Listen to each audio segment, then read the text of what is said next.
I'm going to, so it's connecting now and it is recording, and I see attendees are starting to come in. So we'll give everyone a chance to come in. So, okay, hold on a moment.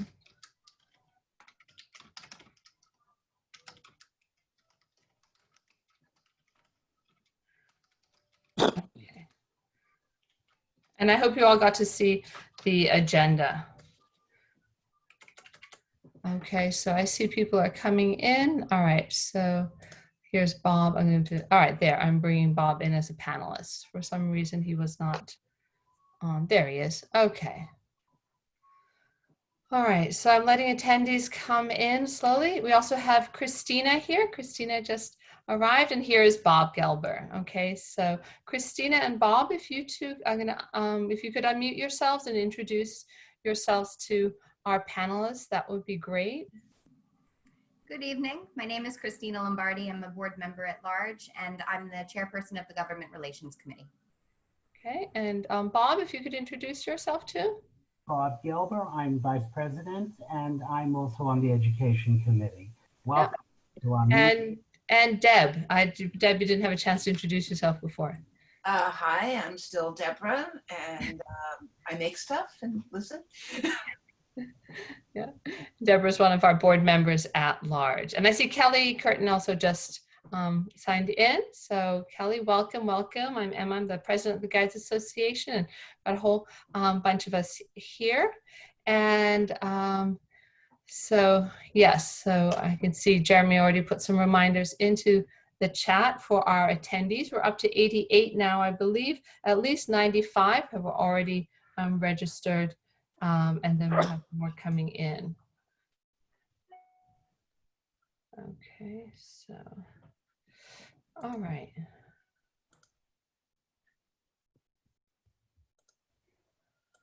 Just a few things. Okay. So the numbers are still going up. I'm going to give everybody just 2 more minutes to make sure you're all set. And this is recording.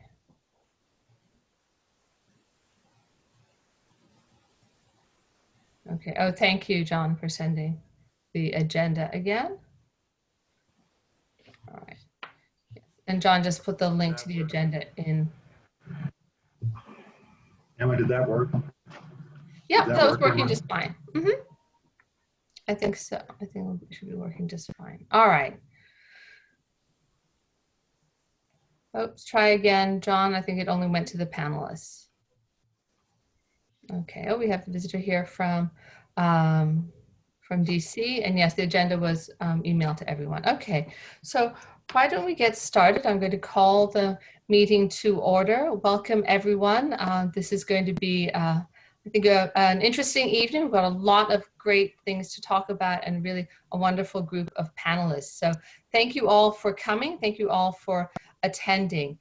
Now, just a few things to get a little housekeeping out of the way, just to remind you all again, this is a webinar, so only the panelists are visible. We have, now we're at 115 participants. And so we have a list of participants here, but only, again, the panelists will be visible.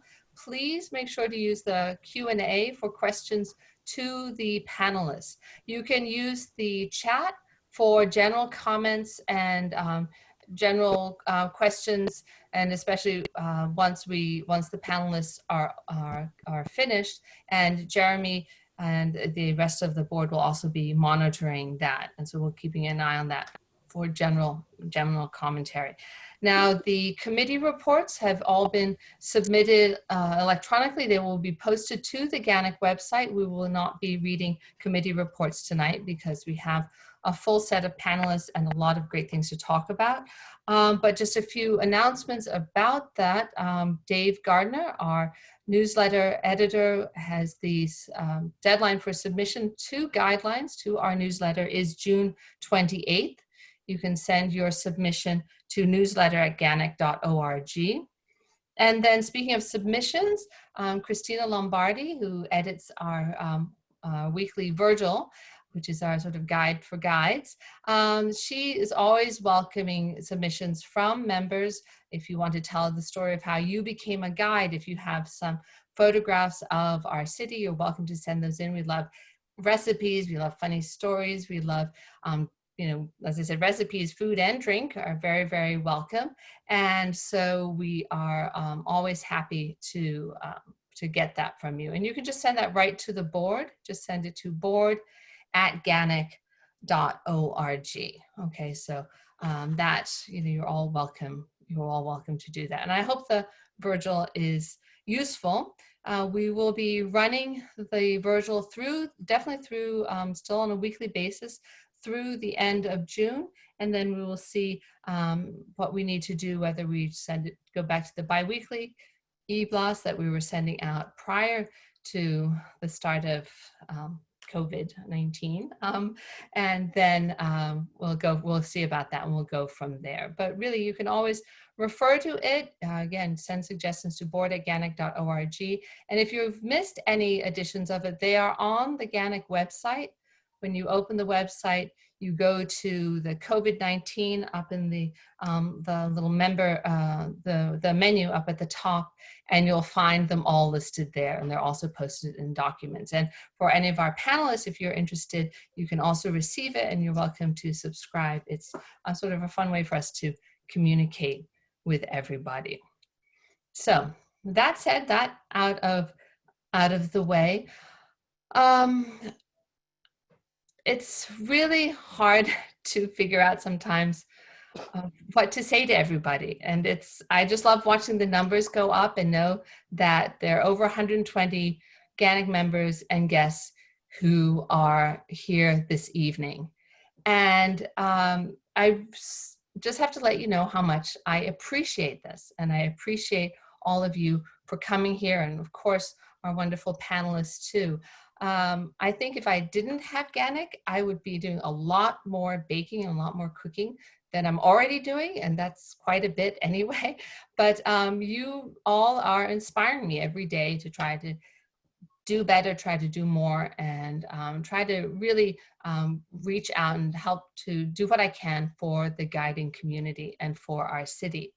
And so speaking of our city, I mean, just when we thought, you know, a plague was bad enough, now we have this terrible looting and violent protests taking place in the midst of what should be peaceful protests, a peaceful right of people to assemble and to have their voices heard. And these are voices that have been pushed aside, who've been partially heard, who've just been given lip service, and things, as we all know, throughout our country have just been boiling over. And it's so hard to see. I know it's hard for you, those of you who are in the city, and I'm from my little island out here in Jersey. I mean, I'm just across the river, and I was in on Monday, and when it already seemed desolate and sad, it seems even worse seeing places boarded up and friends whose restaurants were damaged and people who do not feel safe walking the streets. And now, of course, the curfew in the city that never sleeps. It did not seem possible that that would happen, but here we are. And so how do we move forward? What do we do next? And as I said in the Virgil, you know, we can listen, we need to listen, and we need to speak up, we need to act, we need to take action. And speaking only for myself, I have to say I'm really trying to use this as a moment to learn and to grow and to realize that I'm incredibly privileged just already. And I've had been going through the quarantine in a very privileged, comfortable kind of setting. So I've been privileged really my whole life. And so many people have not had those advantages. And so I need to check my privilege, and I need to listen more. I need to learn to listen more. I need to learn to take into account what I've done and my mistakes and try to improve from them. And I hope that GANYC can also improve.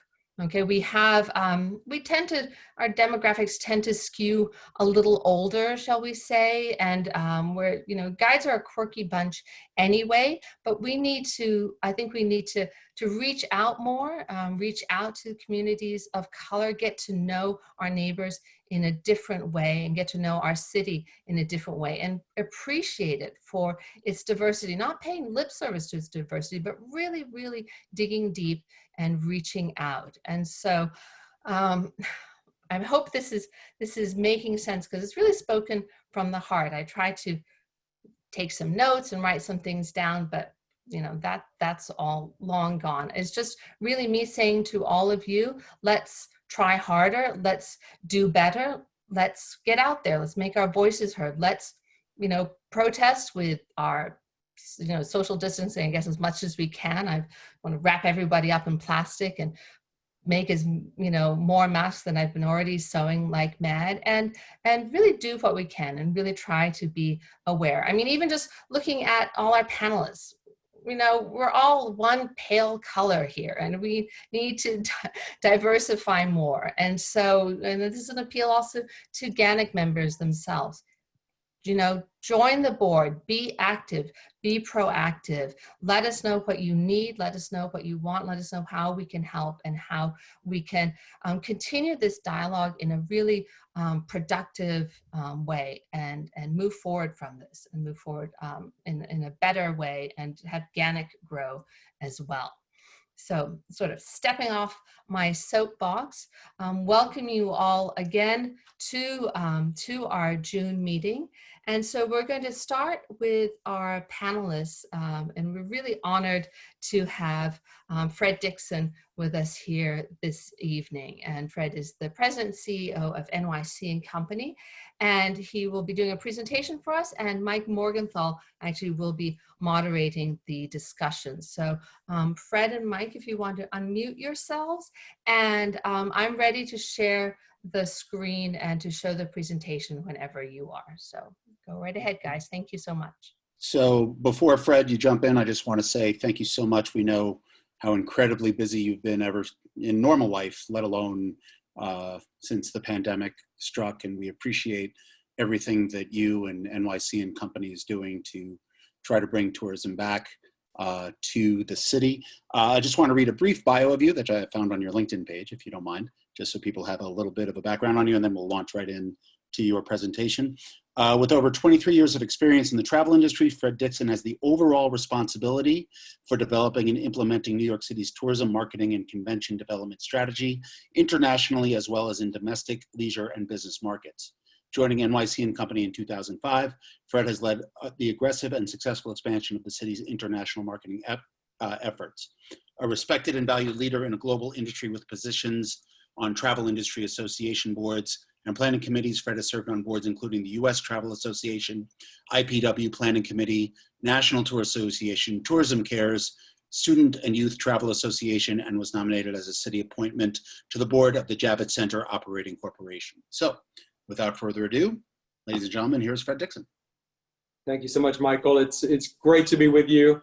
I see so many friendly faces and folks that I've been in the trenches with over the years, and I really appreciate the opportunity to be here with you today. I want to start off by saying, the guides play such an important role in our tourism economy. You know that better than anyone. You're the front line of our city. You're the ambassadors to the public at large. And my goal in life, I don't know if any of you heard me say this, some of you have, is I want a GANYC membership card. Because my goal is to be a guide when this is all over. And I want to do what you all do every day and show people from around the world and from around the corner the beauty of every nook and corner of this amazing city that we call home. So we're going to get to that. So thank you for letting me be with you today. It is a real honor to be with you all. And thank you for that nice introduction, Michael. And I got to thank Monica, my right hand, who wrote that introduction on LinkedIn. Those were kind words, and I do appreciate that. I want to start off by acknowledging my colleague, Kelly Curtin, our head of membership and services, who's on the call with me. And many of you, of course, know Kelly and have worked with her over the years. And I also want to remind you that you have a voice in our organization, and Harvey Paul Davidson. And we work closely with Harvey Paul, of course. And I've known Harvey since I moved here to New York in 2002. He was one of the very first people that I ever worked with back in the day when I first moved here from Nashville. And so it's great to still be working with so many of the same people over the many years. And Michael, it's been a joy to work with you too. And look, we have a lot of work to do ahead of us. This is going to be a long road to recovery. And I wish I could tell you that it was going to be a short one. But I think you all have been at these ropes long enough to know that when things come unraveled the way that they have, it takes time to weave them back together. And Emma, I want to buy one of your masks, by the way. If you send me your link to your Etsy shop, I'm in the market for some new masks.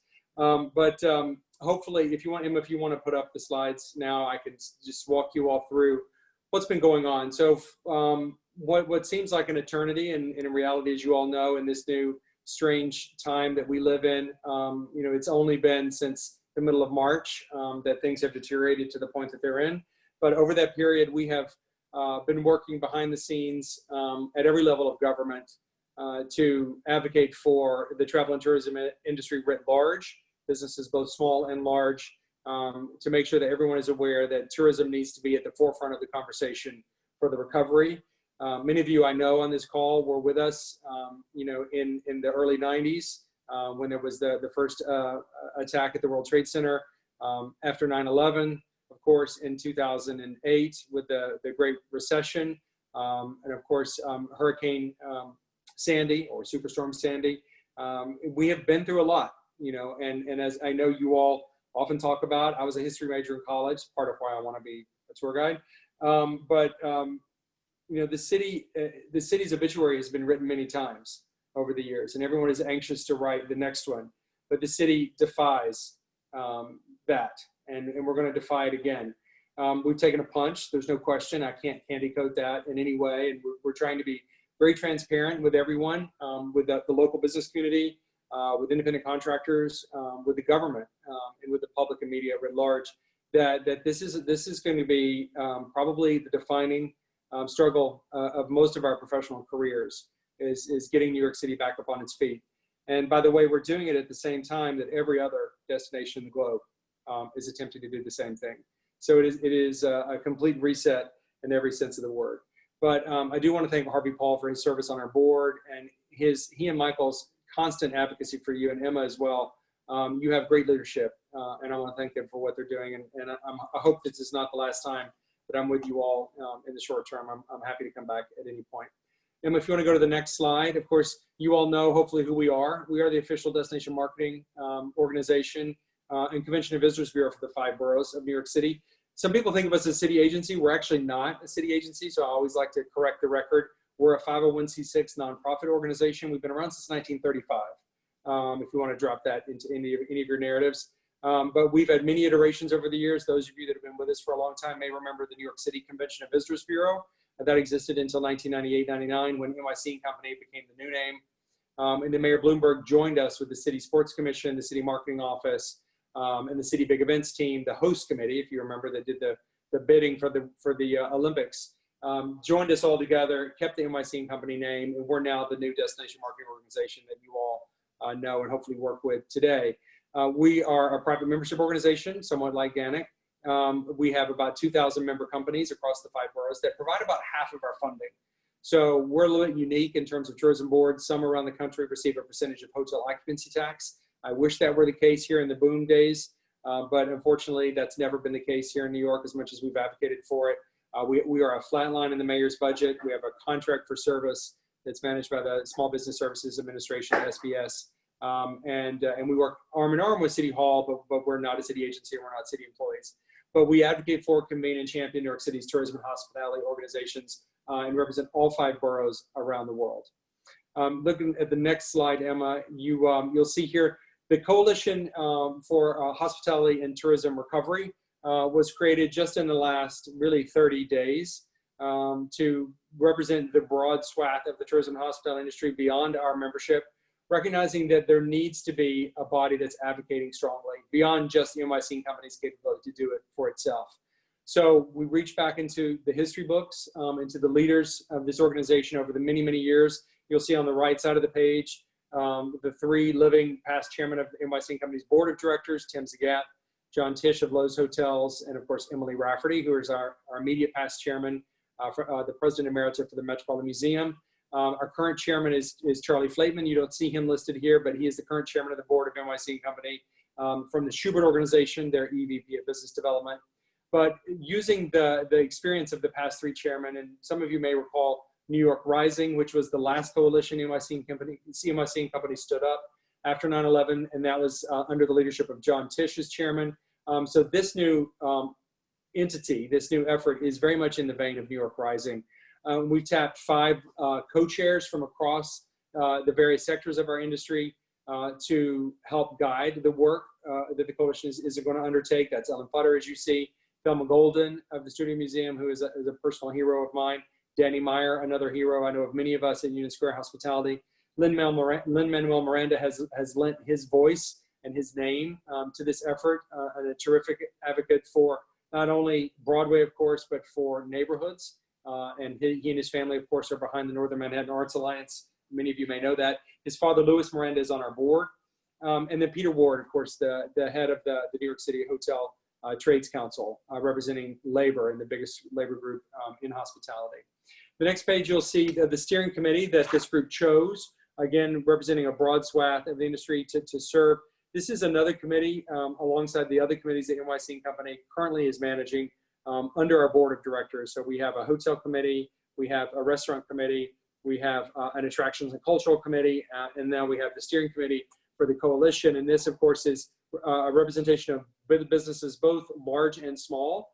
And these are all folks that represent individual properties or organizations and businesses from across the 5 boroughs, representing the older generation of business leaders and the younger, newer generation, people like John Wang of the Queens Night Market, Anthony Ramirez of the Bronx Beer Hall, Lakshmi Lakshman Prasad, the founder of Accessible Travel NYC, who some of you may know Lakshmi. She's an influencer in the accessible travel space and does some tour guiding, I believe, of her own. And she's been a great advisor to us throughout the years. And with the next slide, if you will, you'll see here, of course, the allied organizations. Allied organizations are other peer groups that have memberships of their own. So this is where you'll see yourselves listed, the Guides Association of New York City, and Michael listed as your representative here in this group. We're having a meeting tomorrow of this body. So this is the broad swath of organizations that have their own membership and often have their own agendas to represent their very specific niches. And we're proud to have such a diverse group here, from organizations like Visit Staten Island and some of the iconic bids across the city like the Times Square Alliance and the Downtown Alliance, but also the Broadway League and the Broadway Association. And you'll see the Council of Fashion Designers of America, who are the producers of Fashion Week, have joined arms with us. You'll also see, in addition to the bids, you'll also see some of the major sports organizations like New York Roadrunners and the U.S. Tennis Association. So we're really thrilled to have all of these guys on board for this conversation. They're going to help serve as amplifiers for the work that we are undertaking. And we're going to attempt to wrangle all of their energy and ideas and inertia and energy to help propel this coalition in our industry forward. You want to go to the next page, Emma? I don't have to tell this group what's at stake. You all know it. You feel its loss at this moment as much as any of us. Last year was our 10th record year of tourism growth in this city, 66 million visitors, creating $70 billion in economic activity that is all at jeopardy right now. That economic activity has fueled the growth of 400,000 jobs, now representing 9% of New York City employment across the 5 boroughs. We have to work hard to get all of those jobs back. And of course, $6.7 billion in local tax revenue. That's just the city and the state taxes. And when we look at what our industry contributes to the local economy, and you look at what it contributes to government in particular, you'll see there on the right, because of hospitality and tourism, we save every household $2,100 in taxes a year.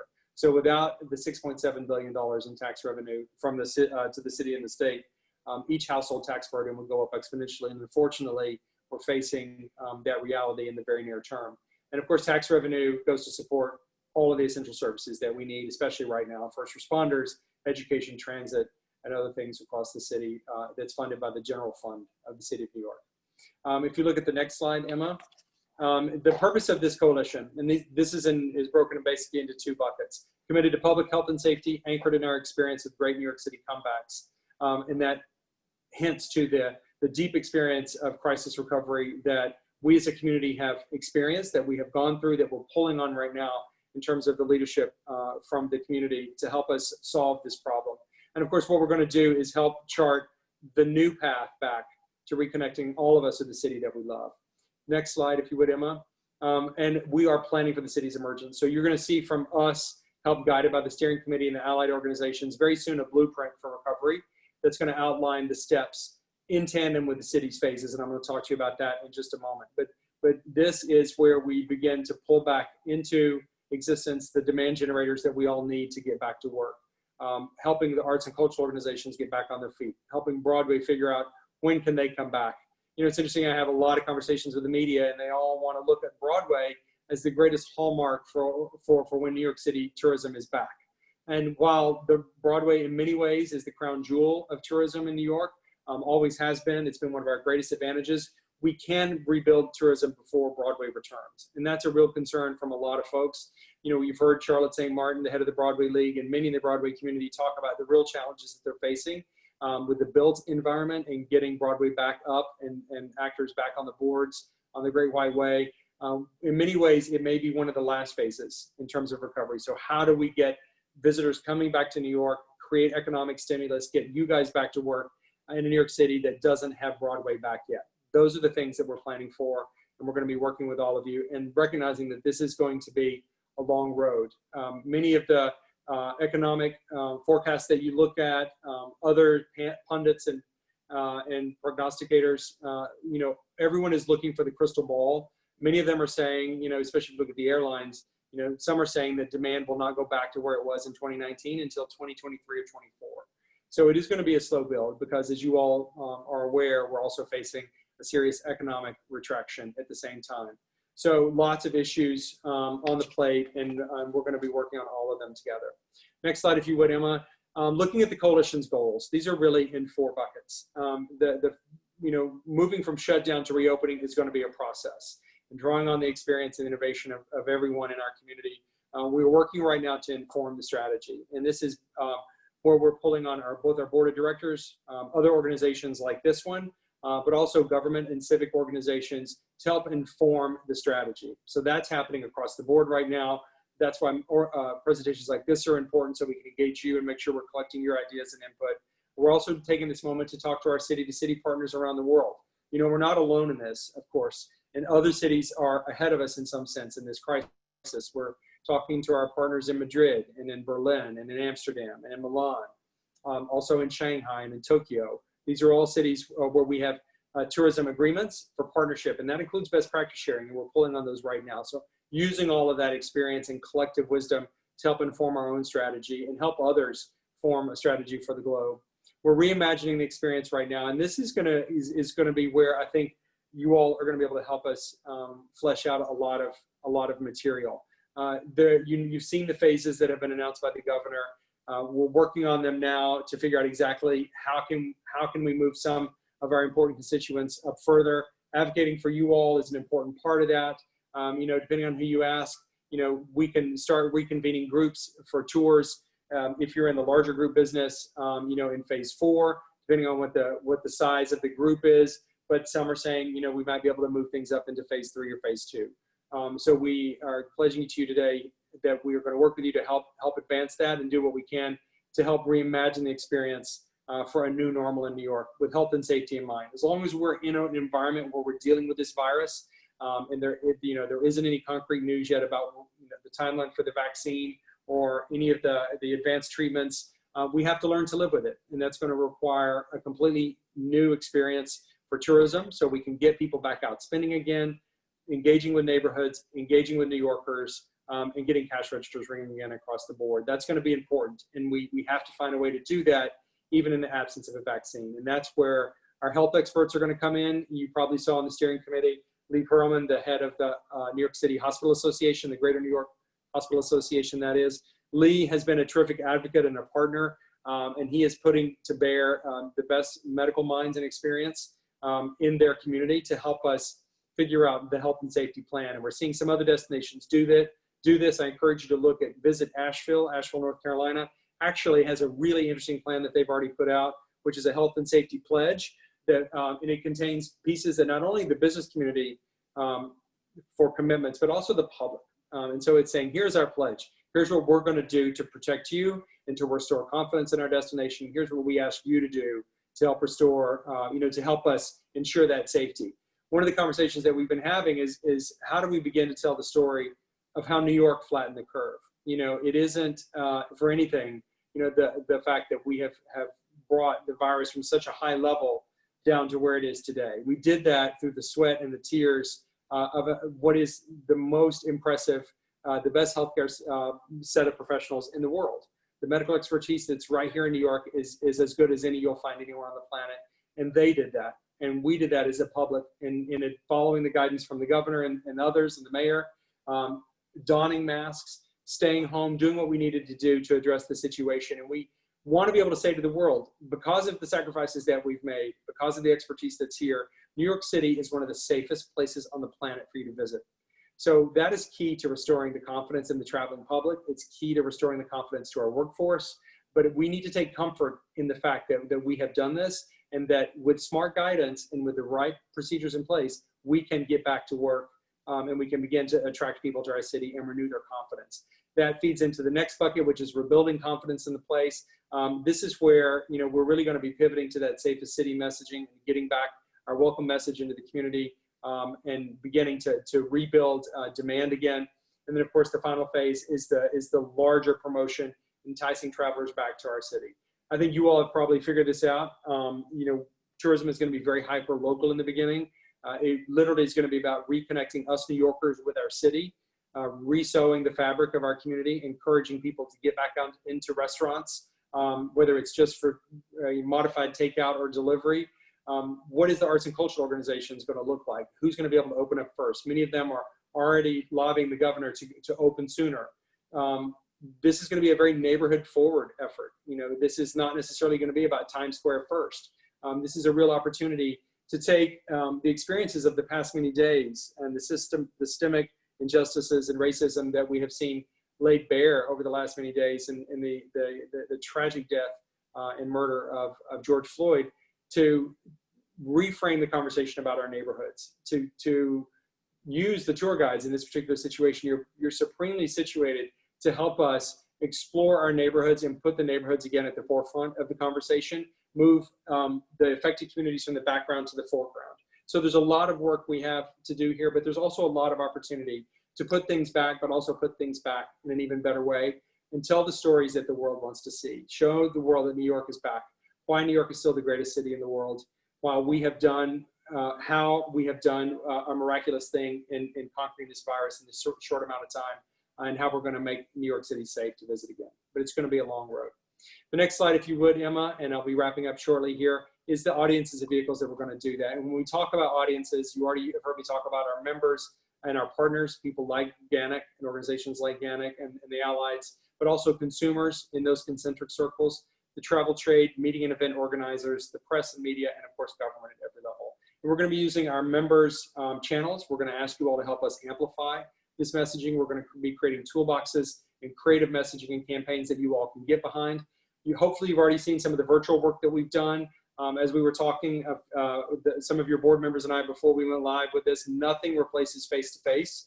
That is why your work is so magical and so important. It's true also for meetings and conventions. There's nothing this digital technology can do to replace human interaction, and we have to get back to that. But in this dark period, we are using Virtual NYC as a platform to keep the world engaged with New York, and we've been curating and promoting all the ways to engage with our city virtually, and we'll continue to do that through these phases for those audiences that can't yet travel to New York. And then of course, PR, storytelling, and digital marketing, hyperlocal and regional content and advertising. And a lot of that is budget dependent. We'll talk about that separately. We're going to be going for some new budget from the state and other organizations to help stand this up. And of course, pulling on the corporate community to help with partnerships and supporting the work that we're going to be doing. And the plan, this is my last slide. If you would go on to the next one, Emma, after this one. The plan is going to be in 3 phases. And of course, the end goal is to get to recovery. But we're calling it Rise, Renew, and Recover. And we're beginning to move into Rise. As June 8th comes around, curbside retail kicks in. And we know this is going to be very slow to start. We're talking to the department stores and the retailers and places like the Madison Avenue bid and others. It's going to take time. We talked to Macy's last night, and of course, you know, with the unfortunate situation with the looting, you know, it's put some of our retailers back a little bit, but they are as determined as ever to get reopened. And we need to support them in doing that, because that's going to be one of the important steps. All of these steps in sequence are going to be important to getting tourism back into New York. So we think midsummer we're going to see more businesses open as we move from phase 1 into phase 2. New Yorkers start re-engaging with their city. We can show the world that we're re-engaging with our city. We can replace a lot of this negative imagery that's out there with images of us New Yorkers re-engaging in our communities with a neighborhood and arts and culture forward bent. That's what the world wants to see, and that's what they're hungry for, and we know demand is strong. Renew is probably going to be late summer, fall. Again, don't hold me to these time frames. This is just illustrative, but based on what we know today, this is what we think could happen. We also are baking into all of this thinking and planning the notion that there could be real setbacks. You know, if there is a second wave in the fall, or even if it comes sooner, you know, as long as we're living with this virus, there are going to be ups and downs, and that's going to happen here and in many of our source markets around the region, around the country, and around the world. Outbreaks are something we just have to plan for. But renew is the phase that we're looking forward to most. That's when things begin to open more fully. And we'll begin to, of course, invite the regions. You see in the graphic there on the screen, New Yorkers are at the core of this. That's who we're engaging first. I think there's a real opportunity for the Guides Association, and I know Mike, we'll get to this in a second, to talk about how you can offer your services to other New Yorkers as we can begin to open back up. There's a real opportunity, since New Yorkers are not going to be traveling to Rome this summer, just as one example, to begin to discover all the amazing treasures that are right here in the 5 boroughs. But as we move into recover, late fall and winter and beyond, pulling on larger markets, greater concentric circles outside New York, the drive markets and regional is going to be a big part of our business for quite some time, as people don't have the confidence to fly yet. And as the flight capacity gets stood back up again, we're going to be relying on people coming from the region. We're already having conversations with our neighbors in Connecticut and in New Jersey and upstate New York and others about creating regional markets. How can we support each other, encourage folks to take this time to really discover the greater region of New England and the Mid-Atlantic. New York, of course, is supremely situated, sitting right at the middle of that. And then as we expand to domestic and beyond, and ultimately, of course, hopefully bringing international travelers back to our city. That is the ultimate goal. So I'm a fast talker, but I'm a New Yorker. Hopefully that wasn't too much. I think the next slide, Emma, really just wraps this up. Rise, Renew, Recover is the mantra. The Coalition for NYC Hospitality and Tourism Recovery is what's helping lead the way. NYC Company is staffing it. It is our initiative. And Michael, I look forward to taking your questions and talking more about this. Thank you for allowing me to present that. That's great, Fred. Thank you so much for that detailed presentation, and also for your promise to have Lin-Manuel Miranda at our next meeting. So we appreciate that very much. I have a couple of questions of my own, and then there were some great questions in our Q&A, so I'll try to get through these as quickly as I can. So first of all, you mentioned a little bit about government. And I know that you are also involved on the Mayor's Arts, Culture, and Tourism Advisory Council. Can you talk a little bit about how that council is going to operate and kind of jive with the coalition, the Recovery Coalition that you guys have started? Yeah, absolutely. And I know it seems like dueling coalitions at some point. There's a million task forces, and what do they all do, and how do you keep them all straight? So it's a great question. So you may have seen in the news, the mayor stood up the Fair Recovery Task Force. That's his large task force that's dedicated to making sure that recovery efforts are fair and equitable. There is one representative of the hospitality community that's on that, and she's from Great Performances. Oh my gosh, it's been a long day, and I'm completely. It's okay. Kelly, you'll have to text it to me. I'm going to come back to it in just a second. It's been one of those weeks. I know you all feel that too. But then he also stood up 10 individual business sector councils dedicated to different parts of the economic cycle and the different parts of the business community. The one that we're involved in is the Arts, Culture, and Tourism Committee. So NYC Company is staffing that, along with the Mayor's Office of Media and Entertainment and the Department of Cultural Affairs. And here's Kelly with my answer. Liz Newmark, thank you, Kelly. Thank you so much. Liz Newmark of Great Performances is representing all of us on that large recovery council. But the Arts, Culture, and Tourism Council is Cultural Affairs, Mayor's Office of Media and Entertainment, and NYC Company staffing. And you've probably seen the list of folks that are on that. And we are really working on advising the government on the operational procedures. So they want to know what governmental framework needs to be created to help get tourism back on its feet. So through those conversations, we've been able to share with them our strategies around marketing, the importance of messaging very clear guidelines. One of the things that we hear the most from everyone in the community, and I'm sure you're feeling it too, is where are the guidelines? How do we do this, right? What phase do we go in? And these are all fair questions, and there have not been a ton of answers. So what we've been able to do through this council is to actually distill those questions down, put them in front of government, and help find the answers. So we're here to be your advocate in that way. And then, of course, the governor has his own coalition as well. There's a lot of folks from the New York City tourism landscape that's on that. Not every sector was represented. That was a real flashpoint. But the governor is doing his thing too, and we are all pledging to work together. That's great. We've gotten a lot of questions about what phase tours fall into. You mentioned that in your presentation, and we appreciate you advocating for us and trying to get straighter, a more concrete answer as we move along. I'm going to move to a couple of questions that were posed by people in the Q&A. I've actually gotten a couple of questions about the New York City Marathon. I know that's quite a ways away. Obviously, that always attracts a lot of international visitors. Have you guys received any word about the marathon yet? And this kind of dovetails a little bit into marketing to the local market. Will there be any sort of special marketing to try to appeal to locals to either run or attend to kind of supplement perhaps less out-of-town visitors? Yeah, great question. I mean, the marathon is another one of our crown jewels, right? Along with the U.S. Open. You can kind of put them in the same bucket in many ways.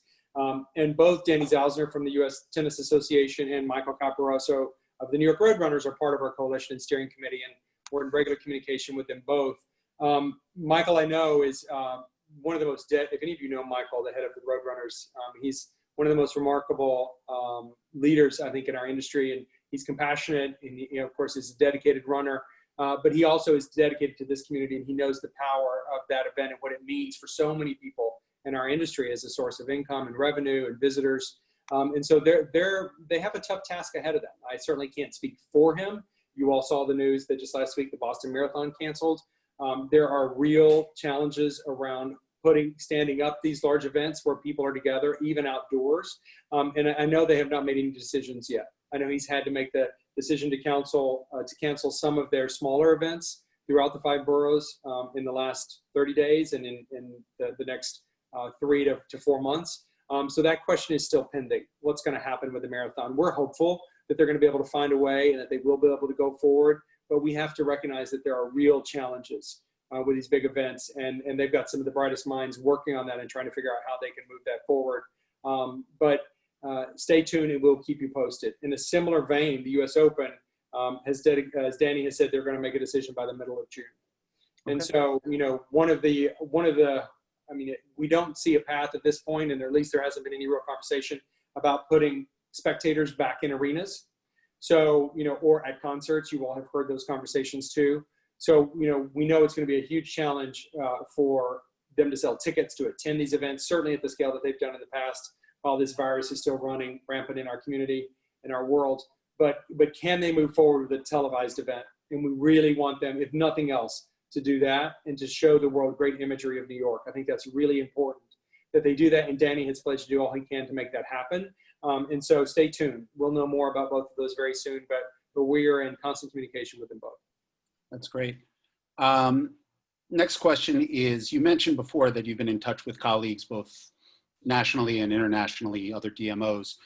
Question was posed about countries that perhaps you don't normally market to that might be ahead of the curve, so to speak, in terms of their recovery and perhaps their ability to start traveling. Are you guys doing anything to specifically target different markets that you might not normally go to because they might be a little bit more advanced and be able to start traveling before some other traditional markets?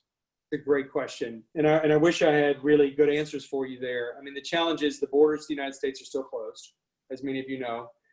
You know, the Canadian border was just extended again in terms of its closure. So there, and then of course the flights are all grounded. So, I mean, there are only a handful of international flights today coming into JFK. So it's a tough moment. And when you look at those pieces, you know, it can be, you know, really a source of despair, but we have to keep our eyes on the horizon and know that those pieces are going to be figured out and they're going to come back into play. But the international markets are going to be the last ones that come back. And that just is a reality. You know, I'm as concerned as you all are about, and I assume you are, and I know you probably are because you're smart folks and you're New Yorkers, about how the rest of our country is managing this virus too. Because the borders and the restrictions around the borders and other countries' permissions for their citizens to travel here will depend upon how we as a nation do with this virus. Because, you know, they can't just say it's okay to go to New York but not go to Alabama, right? We're all in this together. And so we have to think about that. And it's a two-way street. So foreign nations set their own guidelines and travel warnings for their own citizens. And most of them have warnings right now against traveling to the United States. And so none of those have been lifted right now. It was interesting, we were watching very early on when the virus had not really moved into Latin America. We thought, oh, okay, the Latin American markets could be a real opportunity here. While we were watching some of the green shoots in Singapore and Hong Kong and places in parts of China, Japan and Korea. And then of course they slid back, as you all have seen in some way. So it is going to be this series of up and downs that we're going to have to deal with as we go forward. So right now, we aren't really focusing on any of the international markets for any immediate opportunities for all of those reasons. Because we think there's going to, one, the infrastructure is broken, the flights are grounded, the borders are up. So we have to figure this out in sequence. At the same time, however, we are in constant dialogue with all of our partners overseas. So we're using this moment to educate the international trade on New York. There's a lot of travel sellers around the world that are sitting home with idle time. You know, many of them are struggling to keep their doors open, but the ones that are open are also focusing on education so that when business does come back, they can get an earlier jump in the pool and start selling.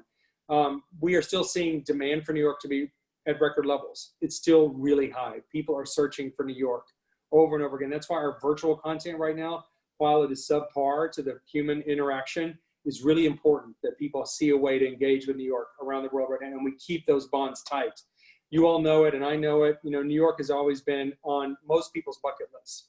And our marketing strategy has really revolved around this idea that most people know what New York is in one way or another. They've seen it in movies, they've read about it in books, they've listened to the music, they've seen the pop culture, they've seen the art, they feel it if they've never even been here. They have a sense of what New York is. We just have to urge them to come now. That's always been our strategy. Move up to the top of the bucket list, come to New York now, because we know once you come here, you're going to fall in love with it.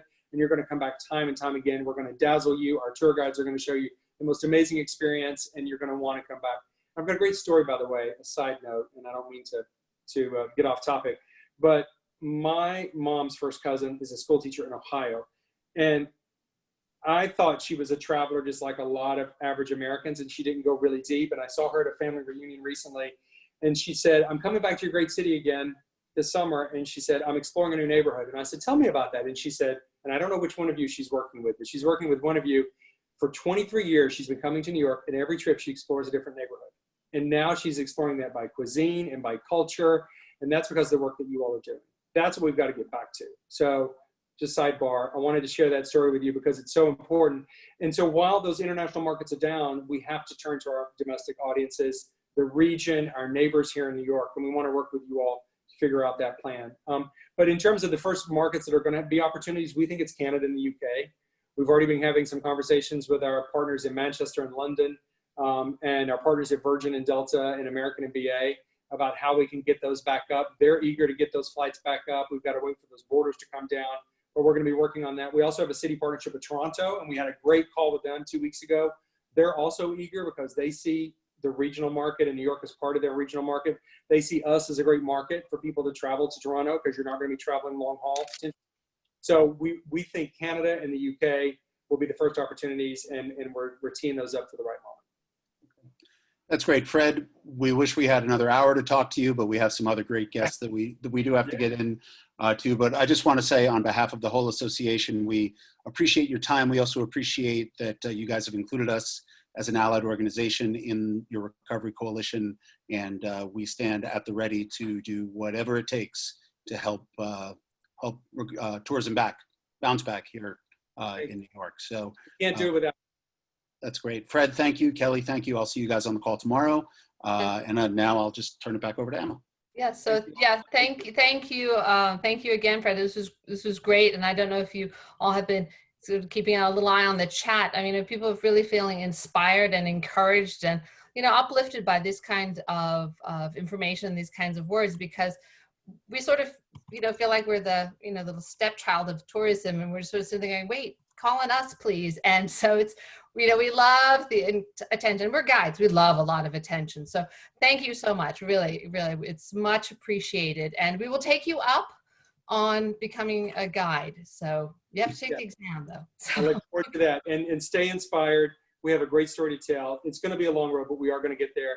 And I want to come back and be with you again in a couple of months when we can talk about some progress. Yeah, looking forward to it. Looking forward. All right. Thank you all very much. Thank you, guys. Very well. Thank you so much. Thank you.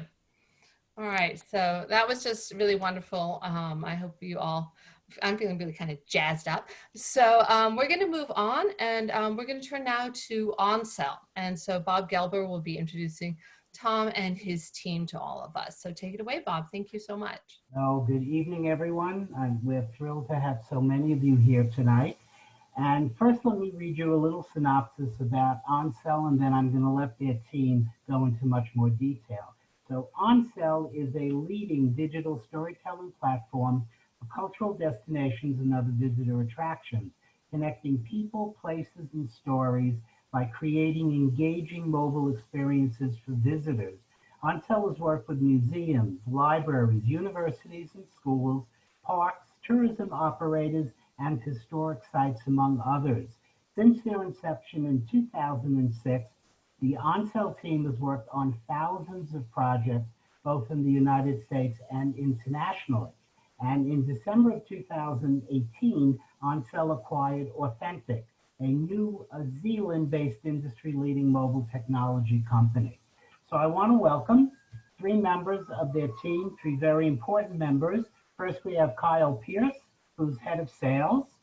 We have Genevieve Hauk, who is marketing communications manager. And then finally, but certainly not least, we have Thomas Dunne, who is the founder, CEO, and president of OnCell. So I'm going to leave it to you three. You know a lot more to share with a group of guides. All right, thank you. So I'll go ahead and I will share my screen and we'll start our presentation. Thank you, Bob. Thanks. Thanks, everyone. Okay, well, welcome everybody. Thanks, Emma and Bob, for having us on. Definitely, Fred's a tough act to follow, high energy. We'll try to keep it as positive as Fred did. We're super excited to be here. And as Bob mentioned, almost 14 years, we have been serving museums and national parks and tour operators. Today, as Bob introduced, we have a team of folks that will talk to you. See, Genevieve's trying to guess which slide I'm on. She's doing fine. We can go to the next slide. Okay. Yeah. So actually, Patrick Casey, I saw your very cool coffee mug with the Batman on it. I want that coffee mug. So I know we get that. Yeah, but it was a really great presentation from Fred. Really much appreciated that. And hopefully we can get connected directly to Fred sometime after this call. But yeah, we've been in business 14 years. We are a New York State company. We are headquartered in Rochester, New York. And as Bob mentioned, we have offices kind of throughout the globe, but another bigger office in Auckland, New Zealand. Talk about two different countries, how they've handled it. They, as of like 2 days ago, they had one active case in the whole country. So that's encouraging that they got it to that level. And we create mobile apps. It's a do-it-yourself app builder that you don't need any technical skills to do. Basically, it's for web and native apps, and you can do on-site tours as well as off-site virtual tours. So I know today it's very important. How are you going to stay connected to the tourist? How are you going to stay connected and still have meaningful value that you can offer to the visitor? And we think we can help with that. Everybody has one of these.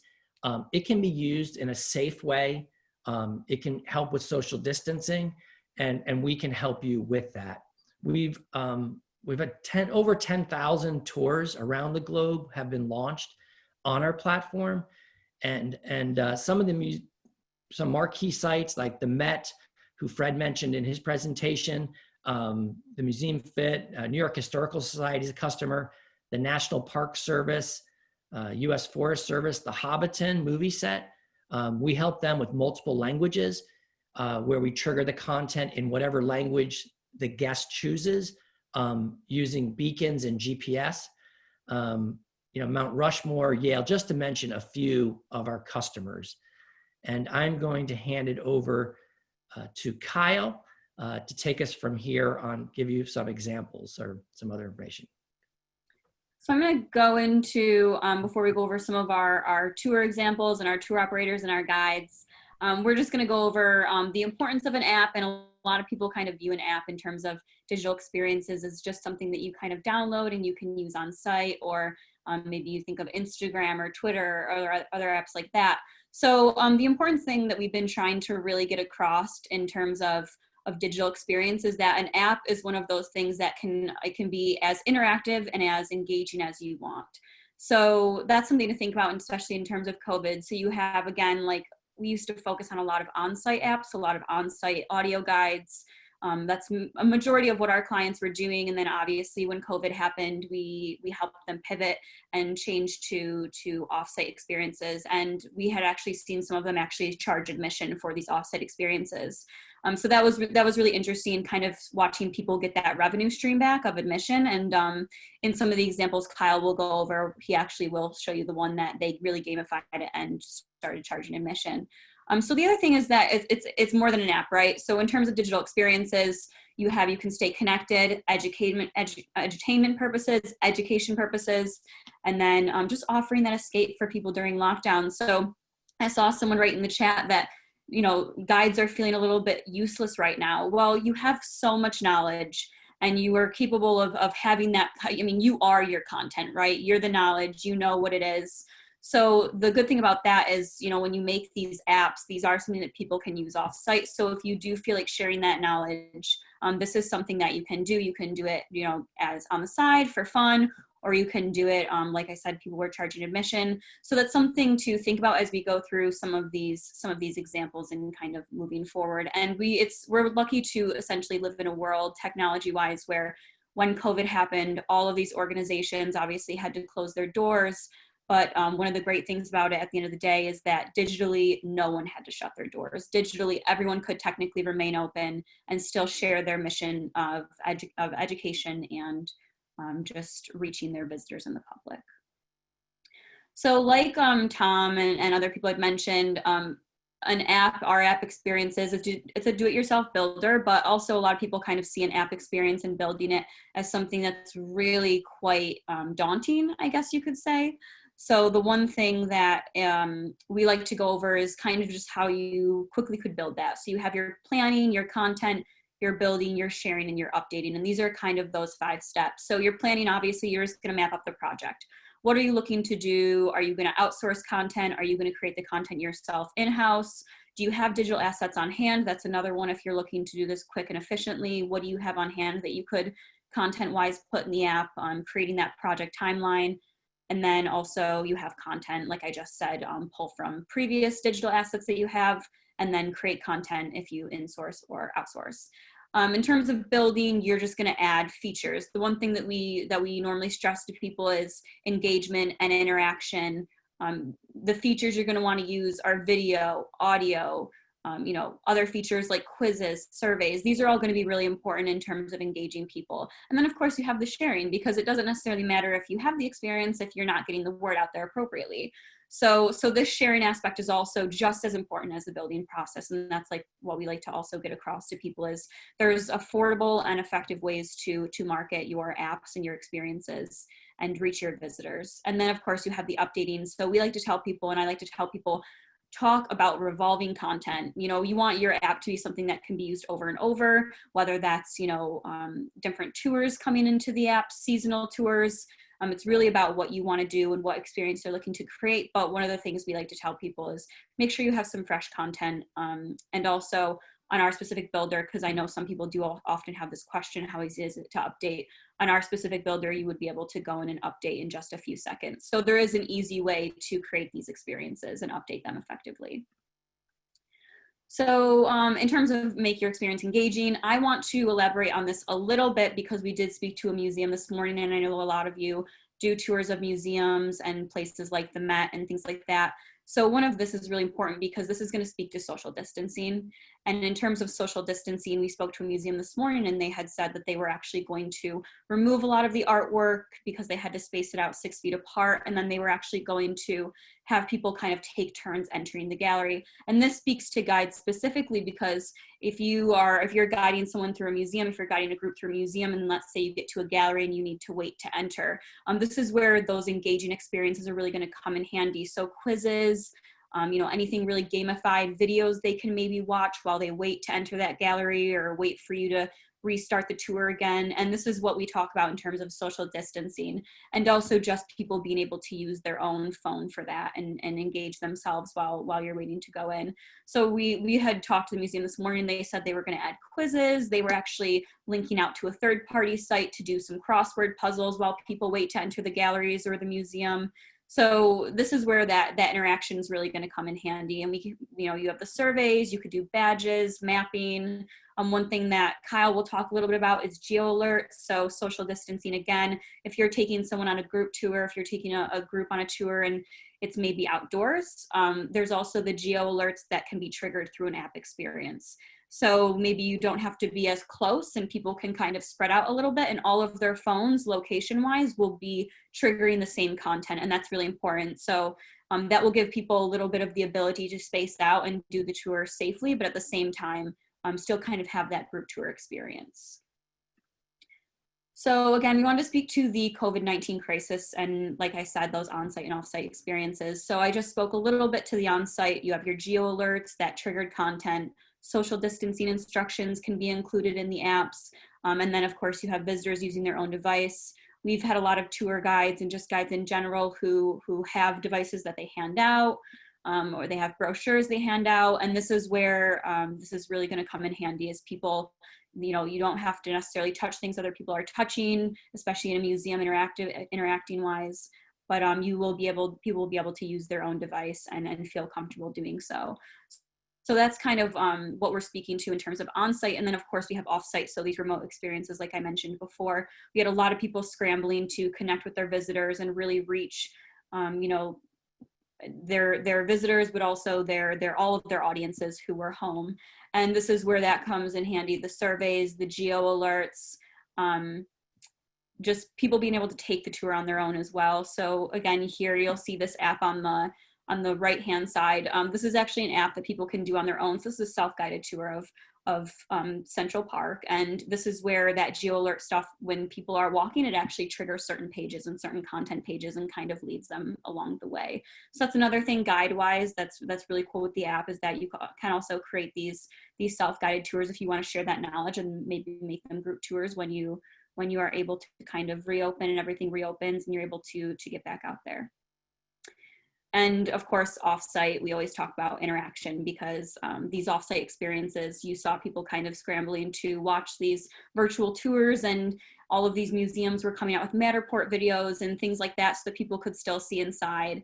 And interaction and gamification, that's really going to allow people to kind of, have that education factor, but at the same time, it will be fun for them and they'll be able to use the app over and over at home. And that also helps with that revolving content as well, because if someone's using it today, you can update it at night and then they use it tomorrow and there's something new, and that's fun for them when they're at home and they're in lockdown and they're looking for something to do. So I'm going to pass it over to Kyle. We did get a question a little bit earlier this morning in terms of what products we actually have specifically for tour guides. And some of these apps are actually going to be, we have 3 platforms. So some of the apps are going to be on one of our platforms, the My Tours platform.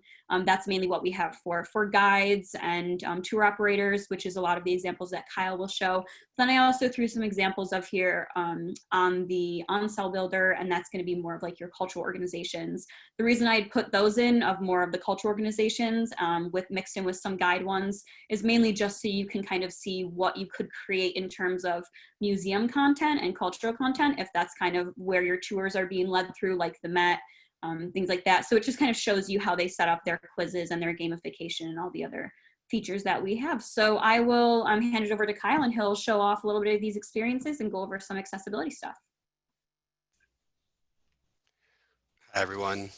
Thanks for joining this evening, and understand it's definitely always looking for new alternatives during this time to stay in front of your visitors, continue to make some revenue and get your stories that you have to tell out. The one question, I was trying to answer questions in the Q&A as people were asking them, and the last one that I got to was, does it work with Fair Harbor? And so we can normally integrate with our coupon code system with your point of sale system. So as you see, as we go through some of these examples, and maybe if you download them or look at them up online, you'll see once you get in there where you can either purchase them directly inside of the app, or you can purchase through somebody's website and they'll send you back a confirmation code or a coupon code to enter into that in-app purchase area. So as we go through these slides and these examples, I'll kind of highlight those. The first one, though, is a museum, the Walt Disney Family Museum. And so they do their audio guide tour and provide that to their guests, but they also do have multiple guides that they allow to go through their museum. And they use this as a supplement as well, and along with their tours and their information that they're giving them. And this allows for a lot more interactivity, accessibility, and making it available in 11 different languages. So this example is a really great one to show how it can be used virtually. You can still provide information to somebody from home, but then also in-person accessibility and providing a safe way to guide through the museum through social distancing and still provide a lot of information to different groups that you may be guiding.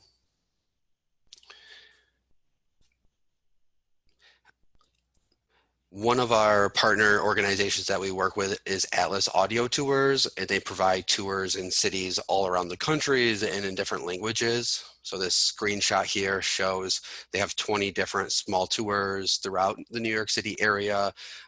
May be somewhat, have seen some of those before, but they are geo-triggered.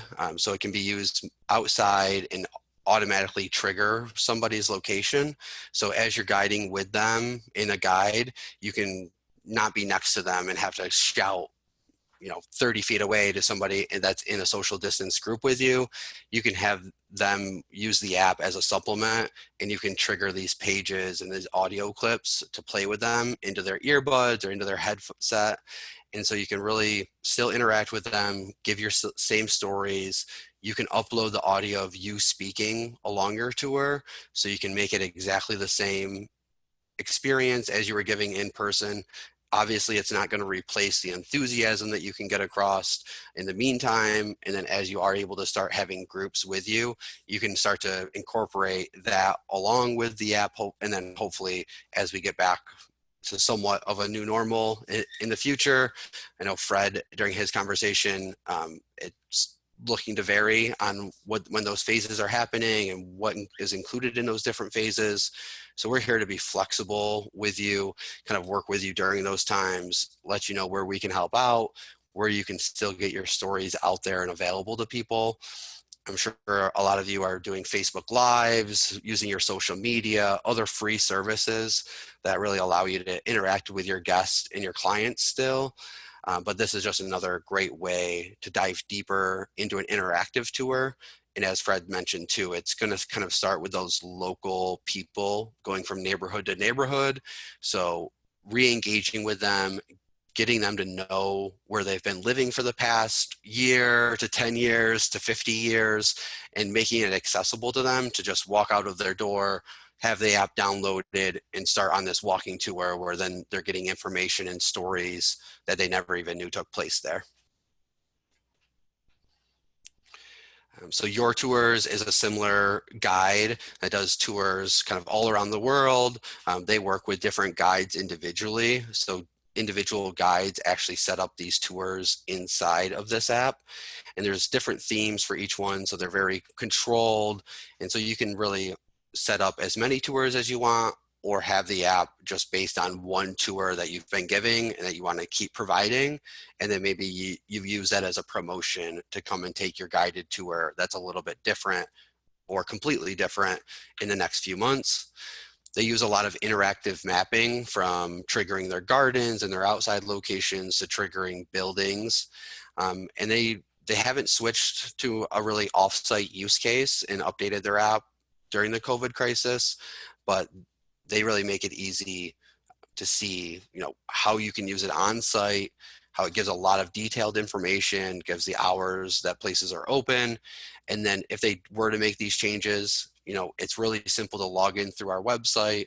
As someone mentioned earlier about Xcode and building Apple apps, I've been with OnCell for 6 years and I've never had to look at a line of code before. So it's really helpful for me to be able to just upload images, text, and audio, organize it in the way that I want, be able to help guides and museums and historical sites that you guys work with, myself, just be able to upload that information very easily and then see that be pushed live into the app stores with just a push of a button. One of our really unique tour guides that we work with is actually a helicopter tour called Ruka Africa that flies around Mount Kilimanjaro. And they use the geo alert triggered audio in a really cool way because it's altitude based along with spatially GPS based. So depending on how high they are in the helicopter, there's different stories, different audio that they play.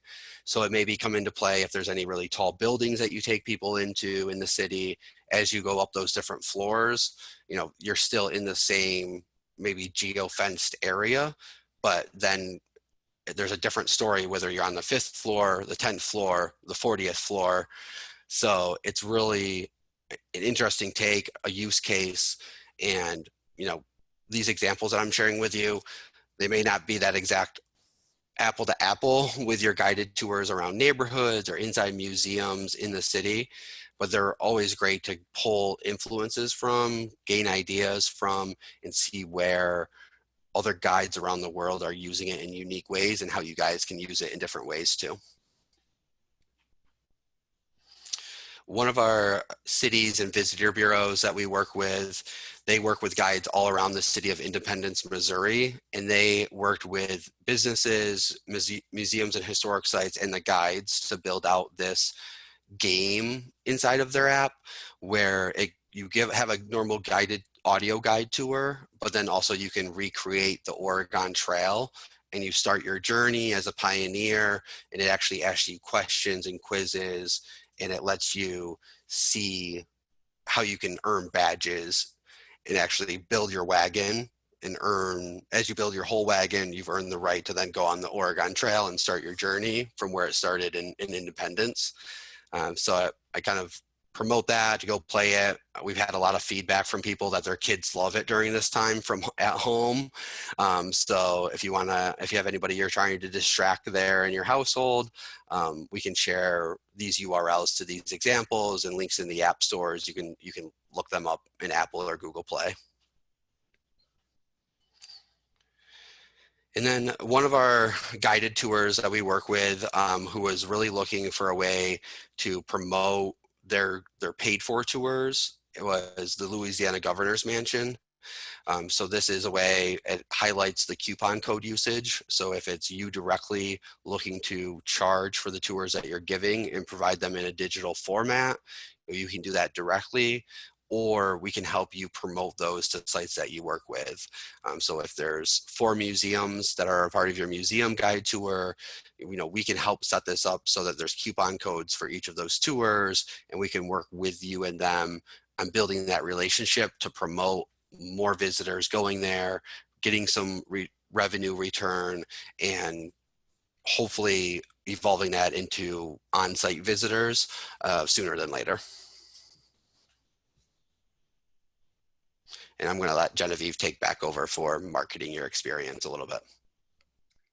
So just one real quick slide just on marketing and just some things that we've seen other people do. Obviously blogs, pinned posts on social media, newsletters sent out.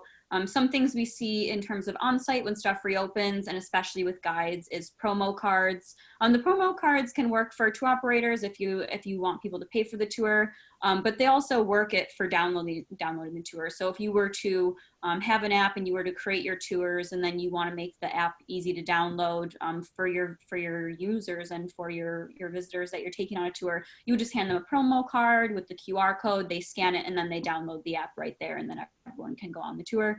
So that's another thing, that those promo cards just kind of make things a little bit easier. And then also, obviously you have some of the brochures, and then we always talk about some email campaigns if you have previous people that you've worked with. Same with community outreach, go to where your audiences are. Are they on Facebook? Are they on Twitter? Are they in Facebook groups that you know of? So that's also another good one, especially if there's some tourism groups that you know about in all over social media. So I also tell people social media pinned posts, just because they're right up there on top of your social media. When people come to your page, it's the first thing that they see. Same with websites. So those are just a few of the ideas that we've seen work really well for people and usage and getting the word out there about taking your tours and going on these tours with you. So I will go over to the Q&A now, and we will open it up for a little bit of a discussion. So before you begin, first of all, thank you all so much.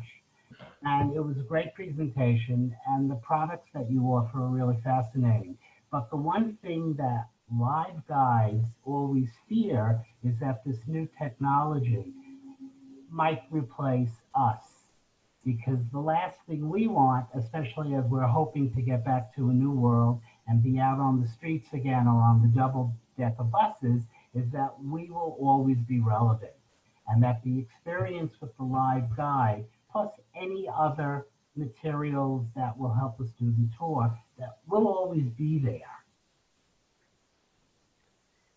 Yeah, so we work with both people. So we work with people who, have like the Your Tours example that we showed. That's obviously all self-guided. And then it's guides that actually create that for those specific cities. They work with local guides, and then people can take these tours self-guided. And then we also work with people who specifically do these for their guide live. And the one thing that we always hear from people specifically is that there's people who like self-guided, and there's people who like guided tours. And there's really, from what we've seen, is two types of people who aren't really going to want a self-guided tour because they really want to hear it from someone else who they feel is an expert on the topic. And they also really like to be able to ask questions and have an interactive experience. And then there's some people who just kind of want to, roam themselves and just kind of have their own experience and guide themselves. So I guess it really depends. I don't know if Kyle, you can speak to it a little bit more, Tom, you can speak to it on people you've spoken to. Yeah, I think importantly, it's been mentioned a few times, this will never replace a live tour operator. There's nothing that could replace that in the near future, or never probably. So, but I do think, it's a way to clone yourself maybe. So in the sense that, if you're giving a tour, if you had this tour created, now you can basically be there to give that tour 24 hours a day. And you have your markets already, and you can reach those folks, and we can help you. Again, it's already been mentioned, but no technical skills. We can help you with the marketing concepts and different ideas, and you can keep yourself in front of your visitors.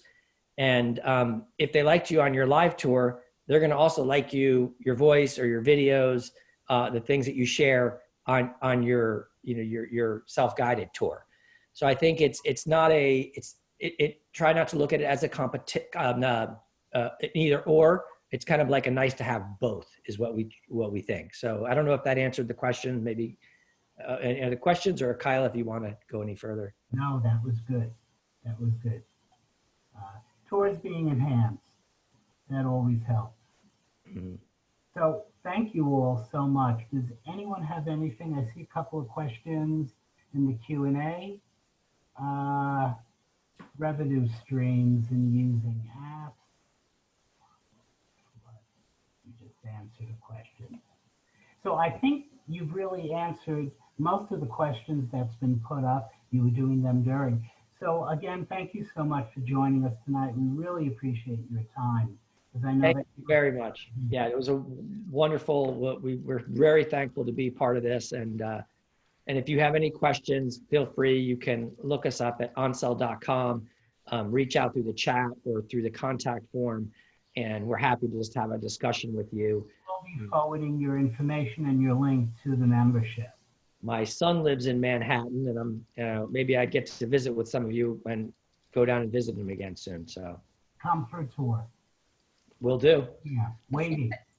Yes, thank you three so very much for speaking to us. It looks like a really interesting product and something that I think a lot of guides will be exploring more. And so if you get random guide related questions, I can tell you they will be coming, and that will be from us. But this is really, really very useful. And so we'll be sure to post your information as well so people can find out more. So thank you very much. Thanks for having us, and I'm answering questions in the Q&A, so feel free to keep throwing them in there. I'll stay online, and I'll mute, and thank you guys so much. Great, thanks, Kyle, and thank you, Genevieve and Tom. Thank you very much. Bye. Okay, so moving right along, thank you, Bob, for moderating that. And so our next presentation is with Jon Peahl of SanSee, and Patrick Casey will be moderating that discussion. So Patrick, if you want to step in, that would be great. So thank you very much and welcome. All right, so Patrick. There we go. We are unmuted. And one quick shout out to Thomas Dunne, since you picked on my Batman. You do know Batman is a New Yorker, in the Bronx, 1939, Bob Kane, Bill Finger. And Denny O'Neil confirmed it in an interview when asked, is Gotham City really New York City? And Denny O'Neil said, Gotham City is a back alley in New York on the worst, coldest February night you've ever experienced. All right, it is my pleasure to have Jon Peahl on board. And your bio, your resume is an interesting mix. Of course, you have a tremendous background in the tourism industry, but you also have a degree in epidemiology, which resulted in your company, the company you are president of, SanSee Systems. So as New York ramps itself up to reopening, not only a question of conducting our tours safely for the sake of our guests, but also there's about guides keeping themselves safe as well. There is the cliche that when you're on an airplane, always put the oxygen mask on yourself and everybody else will be okay. So I'm hoping that you can share with us some of your expertise and in developing safe and best practices. And we also know that none of that means anything unless the information is getting out there. And I do know yours is a multi-pronged certification program. So since you're the invited expert, I'm going to be quiet for a while. Thank you. Jon? Thank you for the intro, Patrick. I greatly appreciate it. I am going to get my face off your screens, give you all a break here, and share mine. Oh my goodness. Uh-oh. Now I'm terrified, folks. My apologies. I may not be able to share my screen here. Okay. Let me give it one more shot, and if that fails, we're going to wing it. All right, guys, we're going to wing it. Okay, so forgive me, this is going to be really awkward. I'm going to have all of the social skills of a scientist here. I have my backup laptop. I'm going to, just to keep myself fresh on what I was planning to talk about, I'm going to have this off on the side of the screen. My apologies. It's going to look a little awkward, but we're going to power through it. So yes, as Patrick said, my name is Jon Peahl. I'm president of SanSee Systems, which is a company dedicated to restoring confidence, to accelerating the recovery of the travel industry, dedicated to promoting safety and hygiene for tours and attractions. Yes, I actually have a degree in epidemiology, but before 2019, who had any idea where to even find a job in epidemiology, right? So I got myself into the travel industry. I did a little detour through law school. Spent some time in enforcement in code regulations, spent some time in public health, eventually landed in the OTA space in tours and attractions.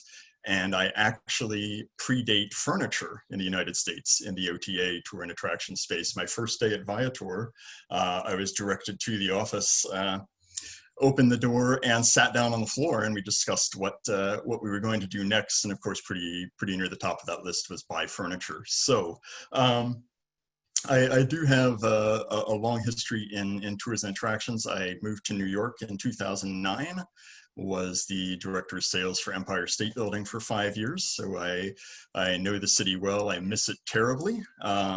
After Empire State Building, went back to another OTA called Tickets, worked there in New York. Then they transferred me to Bangkok, where I had been until early 2020. We had a front row seat there in Thailand as things started to get a little sketchy there in China. We started issuing updates, mostly internal updates, in January through March, trying to estimate the potential that that COVID-19 would have. By April, we were actually ready to launch SanSee and start moving the industry into the recovery phase.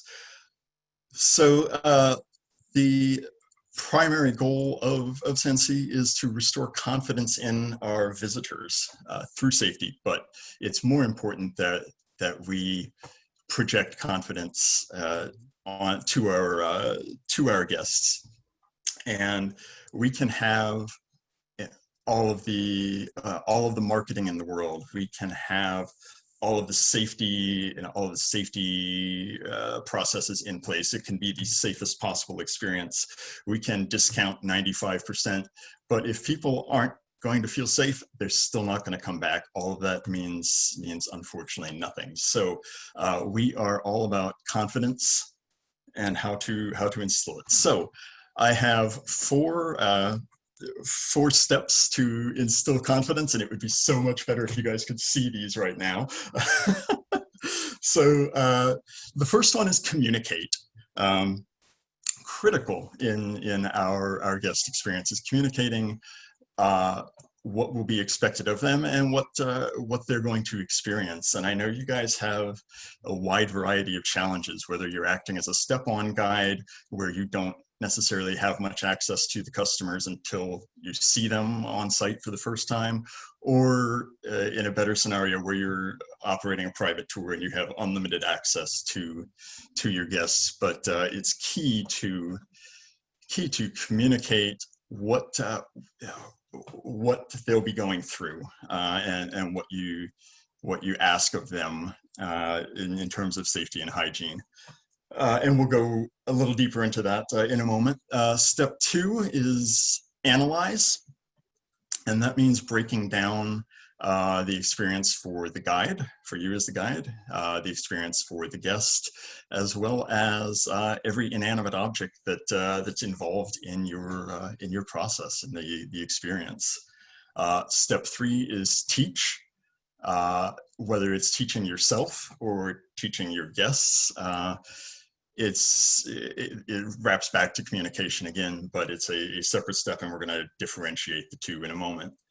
The last one is act. So once again, we can have all of these steps in place. We can have the perfect plan, but if we don't execute it, it's all for naught.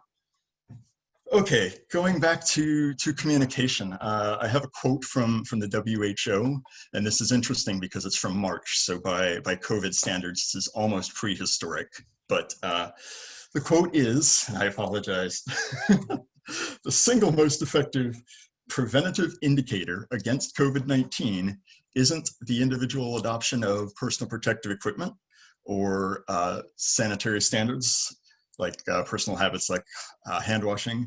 It's the knowledge of how the disease is spread, which is fascinating, because yeah, you can wear a mask and you can have your hands under a constant stream of running water, but if you're engaging in other behavior that is risky, if you're taking the mask off by the nose, or if while you're washing your hands you're leaning in and are nose to nose with another person, all of these habits, all of these good habits are going to be outweighed by your risk. So what we try to do with communication is to communicate the risk and how to mitigate it. So I think New York right now, and correct me guys if I'm wrong, but I think you guys are required to be wearing masks in public. At this time, yes, we are. Okay, excellent. I imagine that will continue for some time. So it's certainly guests that are arriving from out of town, even if they're regional drive markets, they're going to need to know that in advance. It's good to be able to communicate to them prior to their arrival. Some folks, as we know, unfortunately have strenuous objections to wearing safety equipment. If you can get to them before they get to you, especially if you're in a group situation, you can address that situation before it becomes a problem. So how do you communicate that successfully? The key term we like to use is protection. Rather than safety equipment or personal protective equipment, all of that sounds rather harsh.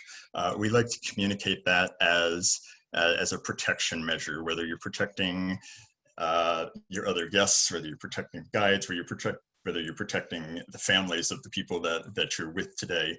It's an issue of we're all one human race and we're all in this together.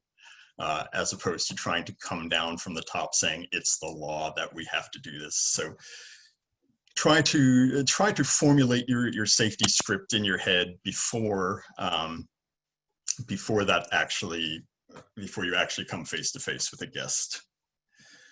Okay, moving on to analyze. This is homework for you guys, and you're going to hate me for it.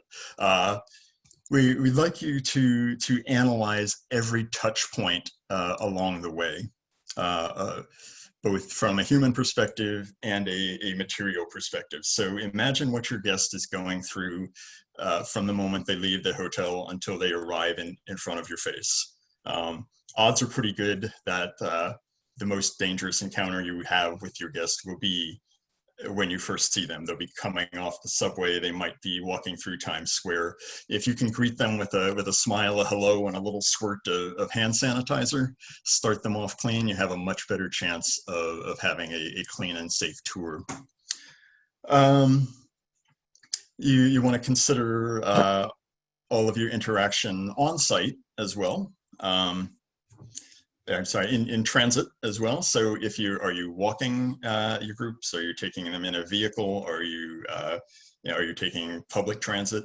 All of those have different risk levels and different methods that you should use to minimize exposure.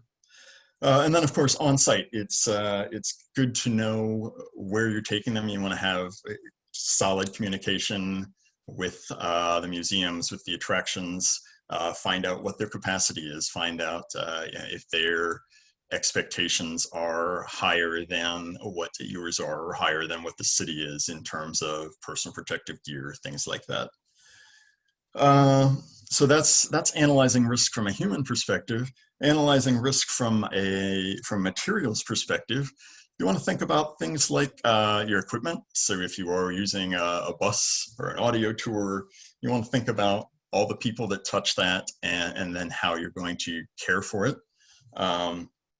Handouts and props. Handouts are fine if they're going one way from a guest or from a guide to a guest and not passed around. That's a very safe activity.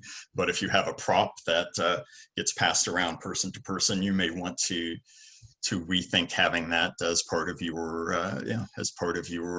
tour for a little while at least. Meals are certainly a touch point where you want to think about, all right, who's cleaning up? Is this, as guides, we're in the service industry. It's kind of our second nature to pick up after people and to take care of them. This is a time that we might want to rethink that and allow guests to take their waste to the trash can themselves. Interactive activities, are the guests touching things? Are they going to, are you taking them to attractions where they are, that are hands-on? You might want to find out in advance what what they'll be able to do, what safety measures are being taken at those activities, and then finally, cleaning yourself. Taking care of your masks, taking care of your hand sanitizer supply, knowing how to use that, when to deploy it is key to minimizing risk. So once you've made that list of all the things that you interact with, you can split it down into 5 categories. The first is no action is needed, and that's going to cover a lot of what happens during your course of your day. You want to know, number 2 is government action required? Are there laws that you need to abide by and need to make sure that your guests abide by too, especially if your guests are from out of town? Number 3 is a change necessary for safety? Is it needed for safety? A good example of that is hand washing and hand sanitizing. You won't find any government rules or regulations that say how often or when, outside of food handling, anyone needs to wash their hands. But clearly you may have some points in your experience in your day where your guests might want to sanitize, and you might want to prepare for that, have the sanitizer ready, and know. Next one is the item just simply optional for safety? A good example for that might be if you're using a coach. When people get on and off, you probably want to wipe down the handrails at each stop, but do you also maybe want to wipe down some of the other parts of the bus that maybe don't necessarily need to be cleaned, but it is a good practice. That is something that's based on your time, your ability, and the individual situation of that tour. And then the last one is provide psychological benefits. So this one is sometimes called theater of cleaning, where it may not have any significant effect on risk at all, but provides a psychological trigger for people to relax, to believe that something is clean and safe and open. The best example of that is a citrus scented air freshener. If you walk in somewhere and it smells like lemons, you assume it's clean. You don't know anything else about the place, but if it smells like lemons, something in your brain is going to trigger, this is clean. Okay, moving on into the teach section, teaching yourself. What skills do you need? So there might be some things that you need to learn that are not tour guide related or have never been tour guide related in the past. Things like sanitation, maybe how to clean headsets if you have your own audio equipment that you use. How do we go about cleaning that? How do we make sure that that's safe for the next guest? And then the second part of teaching is your guests. What skills might they need to know? It is not natural for us as human beings to socially distance. So we might need to continually remind the folks that we're working with, hey guys, spread out here. We're gonna talk about X. Just go ahead and spread out and give yourself some room. Or at another point in the tour, hey, thanks everybody for doing such a great job socially distancing. We really appreciate it. Just to keep that reminder that social distance is needed and helpful. Okay, and the last of the 4 categories is act. So how do you make all of this happen? The first is you make a plan. And I think you'll be much more successful if you write your plan down, even if it's just a quick outline on a scrap of paper before your day starts. Remind yourself what you need to do, because we are rebuilding from the bottom up now, and there are a lot of things that we have to do now that don't instantly pop into our heads. So a written plan is a great place to start. Another thing that we found in our markets that are reopening, and SanSee has now done, as of this morning, we've done about 200 certifications worldwide, including quite a few in locations that have reopened. one thing that really seems to be effective is a practice tour. So walk through it. You just actually go out there and physically walk through your tour. Obviously, you don't need to spend 8 hours if it's an 8-hour tour, but walk yourself through the process. This does two things. Number one, it may bring up some areas that you haven't considered, some issues that you haven't thought about. Things like, okay, here's a door. Should I hold this door open and let my 20 guests go through, or do we want to, do we want all 20 guests to touch the store? Are we going to try and sanitize everybody after that? Do I just sanitize my own hands? There are things that may come to mind and pop up that you can take notes on and be prepared for. The second thing that a practice tour does is it prepares, or it makes your process look much smoother. So if you make safety and cleanliness look like second nature, it's much more effective than if you're bumbling around thinking, oh wait, I need to. If you look like you know this stuff, you're going to instill that confidence. Your guests are going to pick up on that. So that's practice. The next thing is to review at the end of every tour, and maybe once a quarter, just think about what you're doing in general to in terms of your safety plan.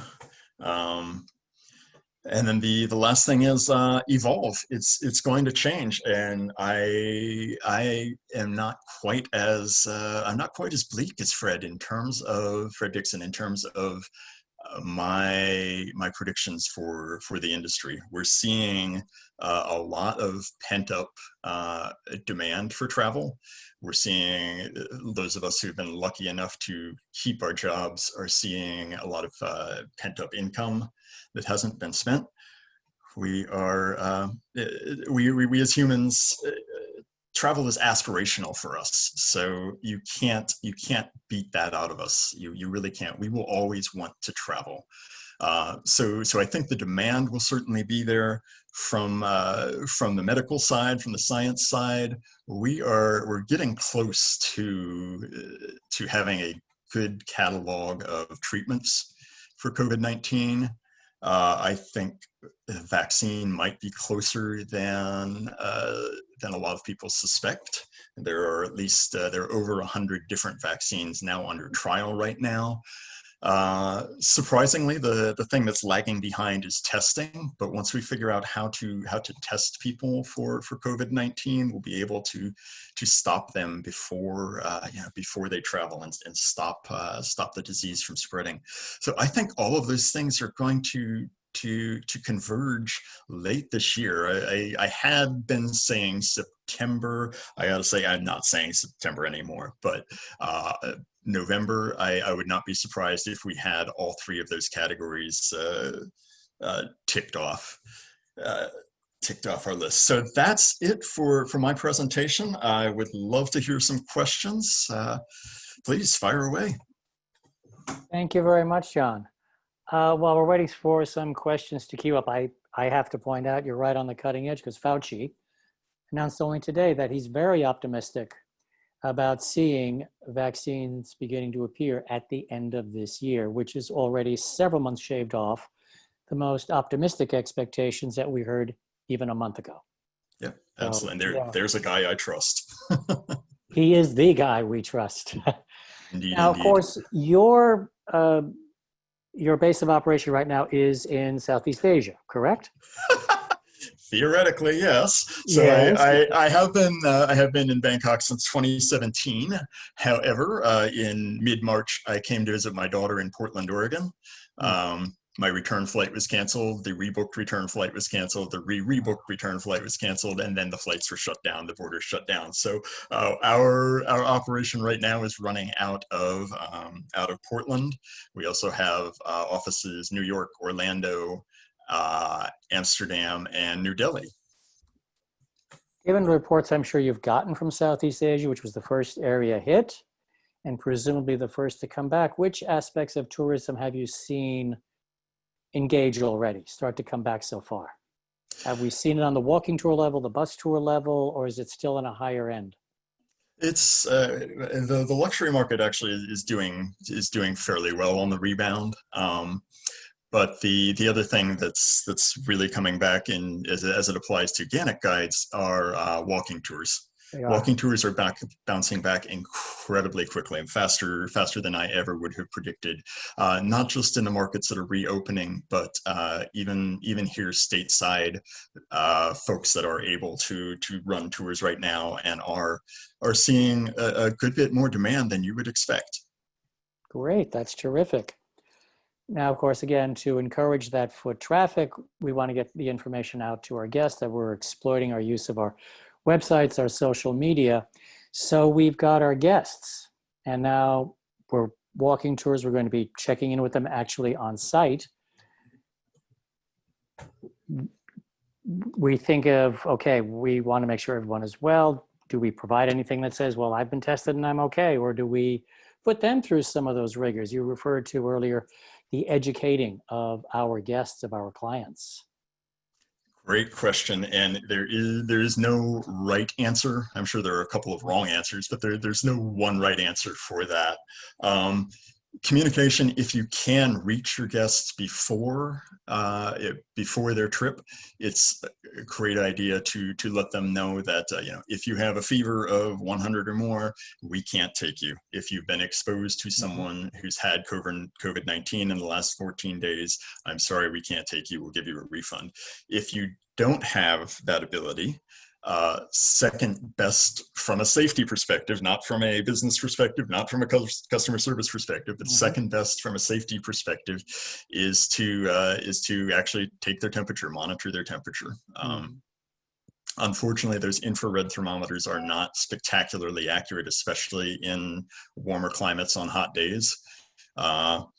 So that's a challenge.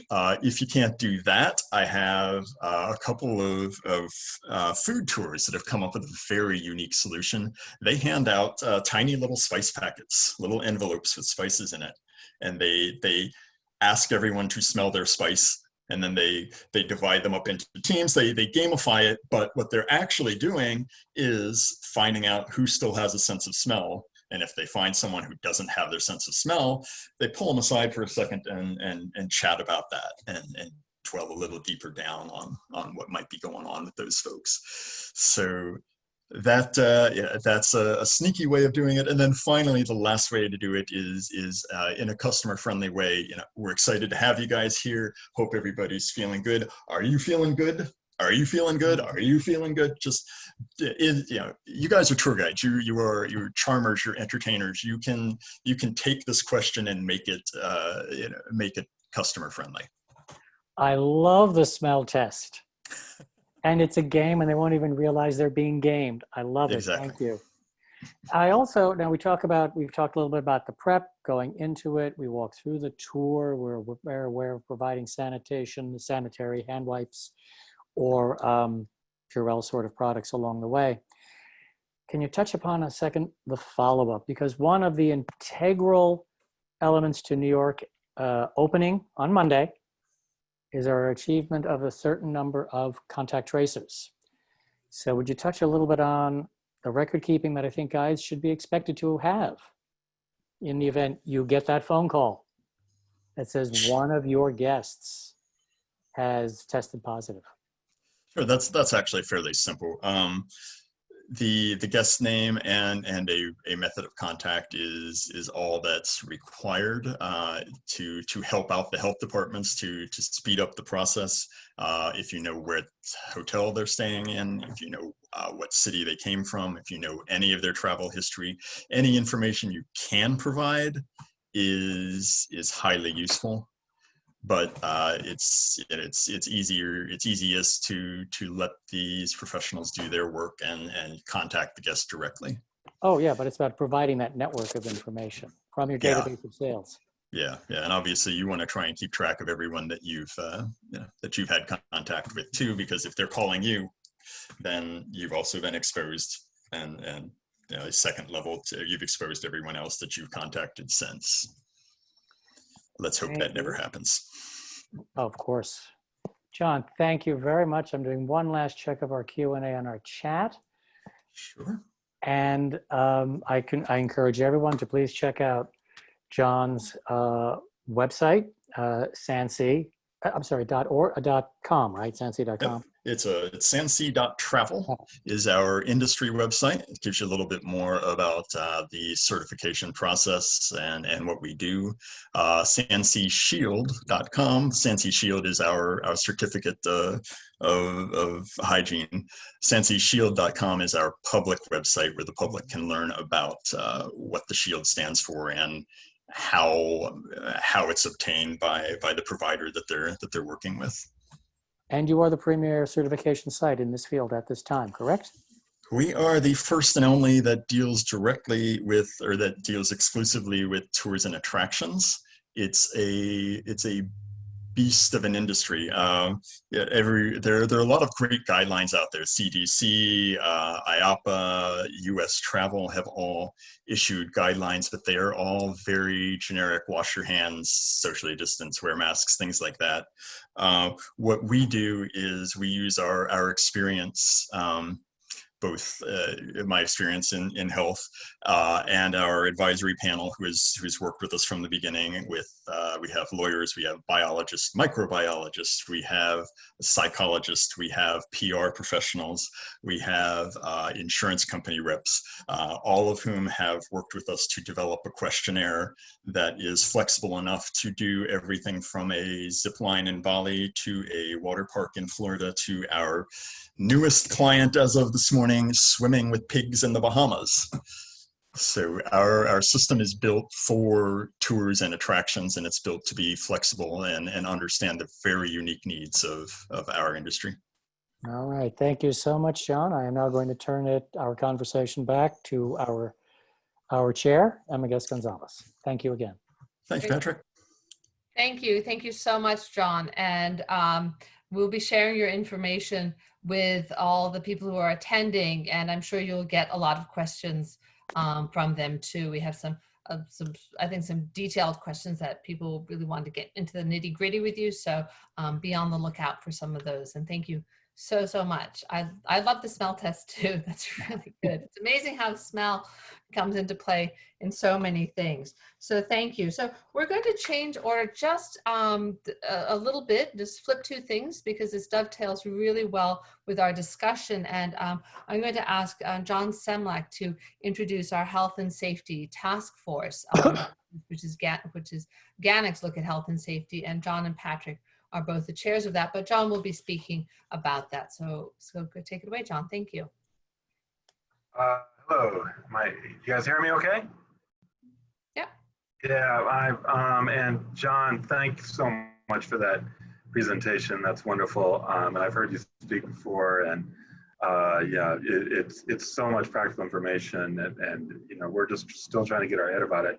So we have been concerned at the board level about trying to distill all the information that is out there regarding, you know, how to conduct tours in this phrase, which we're getting sick of hearing, but we haven't come up with a replacement, the new normal. You know, when tours become legally possible and viable in New York City, how do we conduct tours?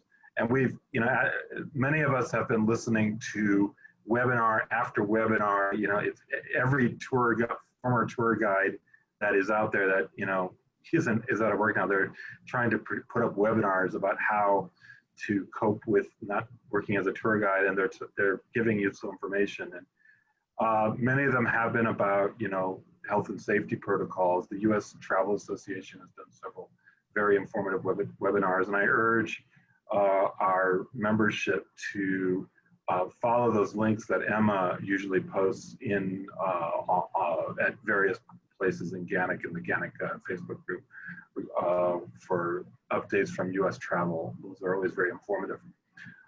So we've been trying to distill all this information so that there can be kind of a short list of information. What do we need to know when we go into tourism? You know, what do we need to know? What are the regulations? What are the recommended best practices?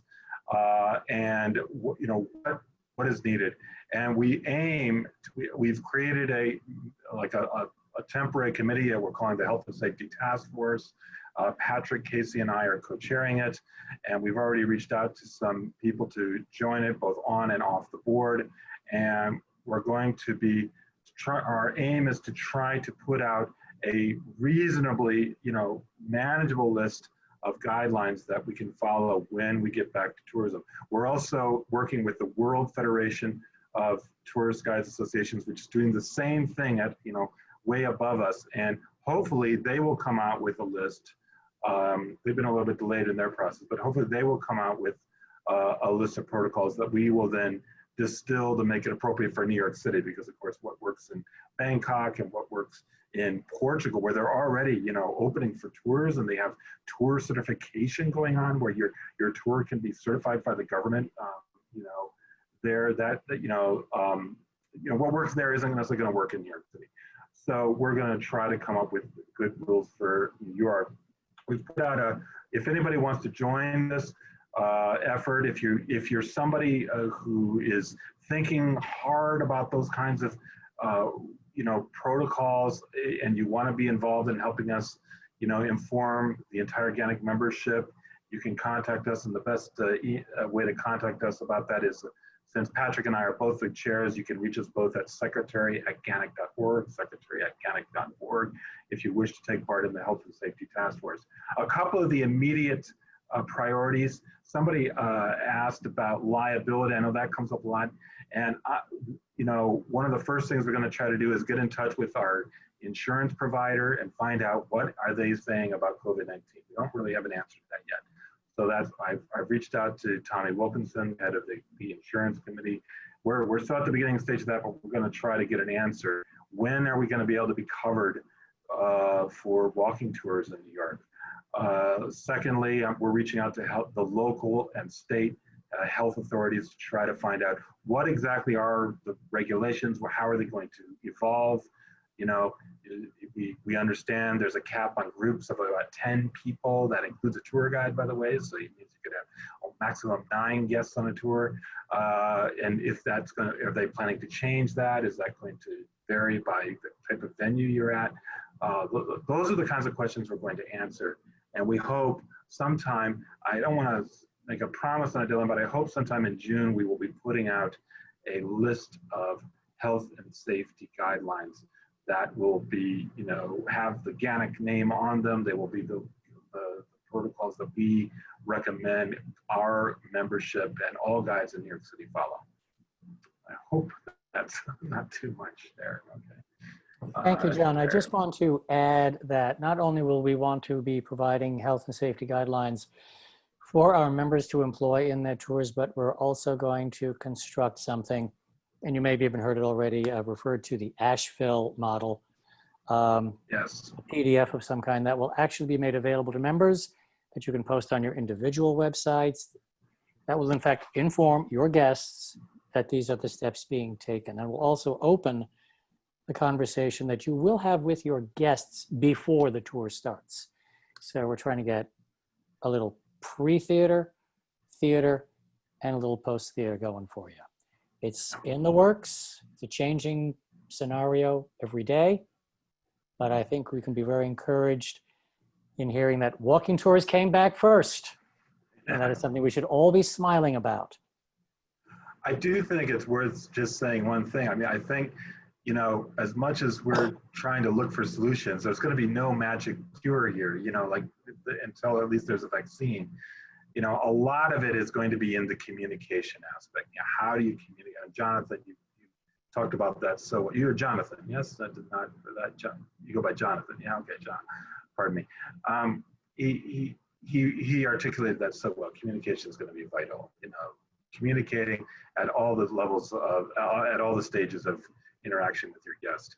And there will be actual measures you can take to protect your guests and yourself, but communication is going to be so key. Great, thank you.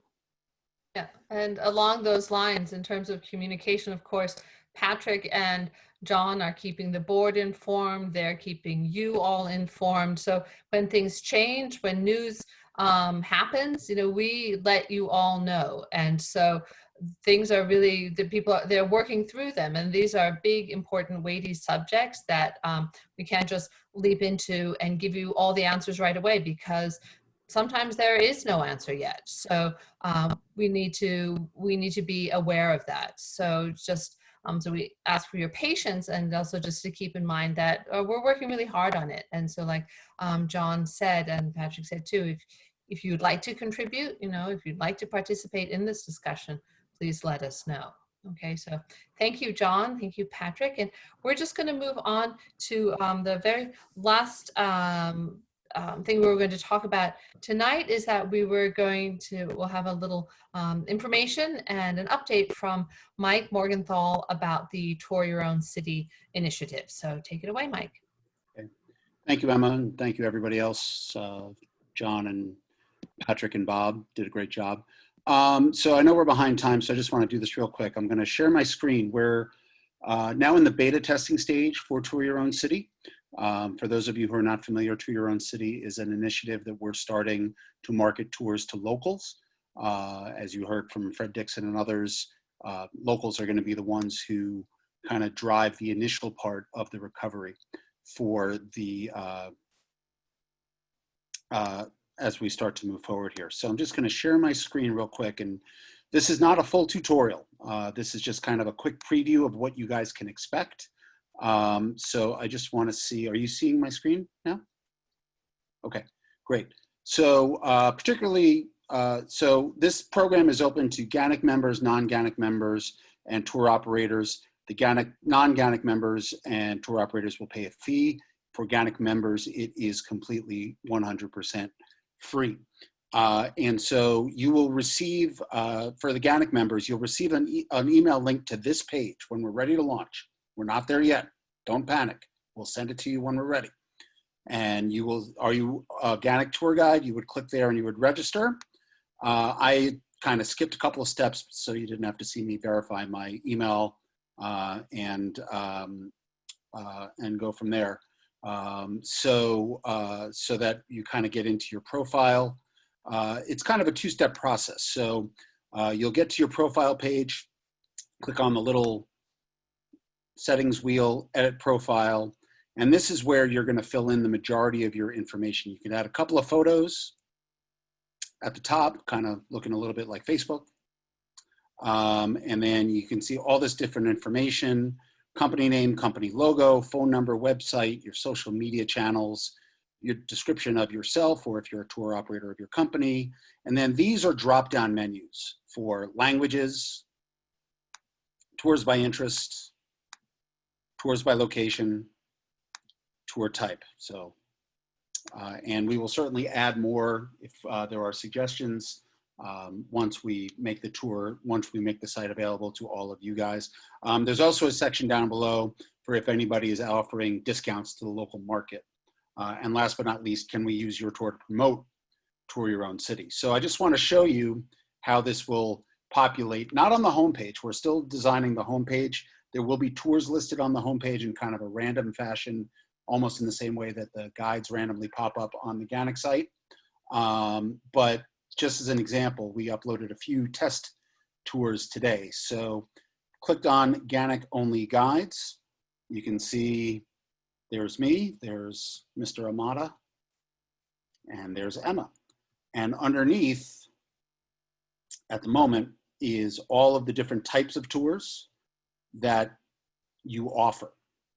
This way, someone can find you directly and click on a tour that you might be interested in. So for example, let's say they get to me and it's food and culinary tours.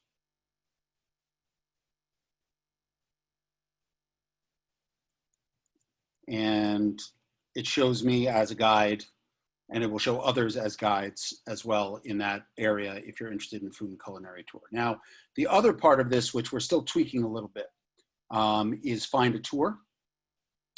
Right now, the main functionality of this is via, too many little windows on my screen, is a calendar function, but as you can see, that's going to get kind of busy. We have 7 tours listed for tomorrow. These are all test tours. These are not actual tours. So instead, what's likely going to be the main way to list these tours is on a list function by date. And we're going to look for a way. These are all things we're kind of encountering as we're testing. We're going to look for a way to have this sort of scroll on the homepage as well for a few days moving forward. But there's also going to be the same search functions. I clicked through it kind of quickly, but if you go back to the Find a Guide page,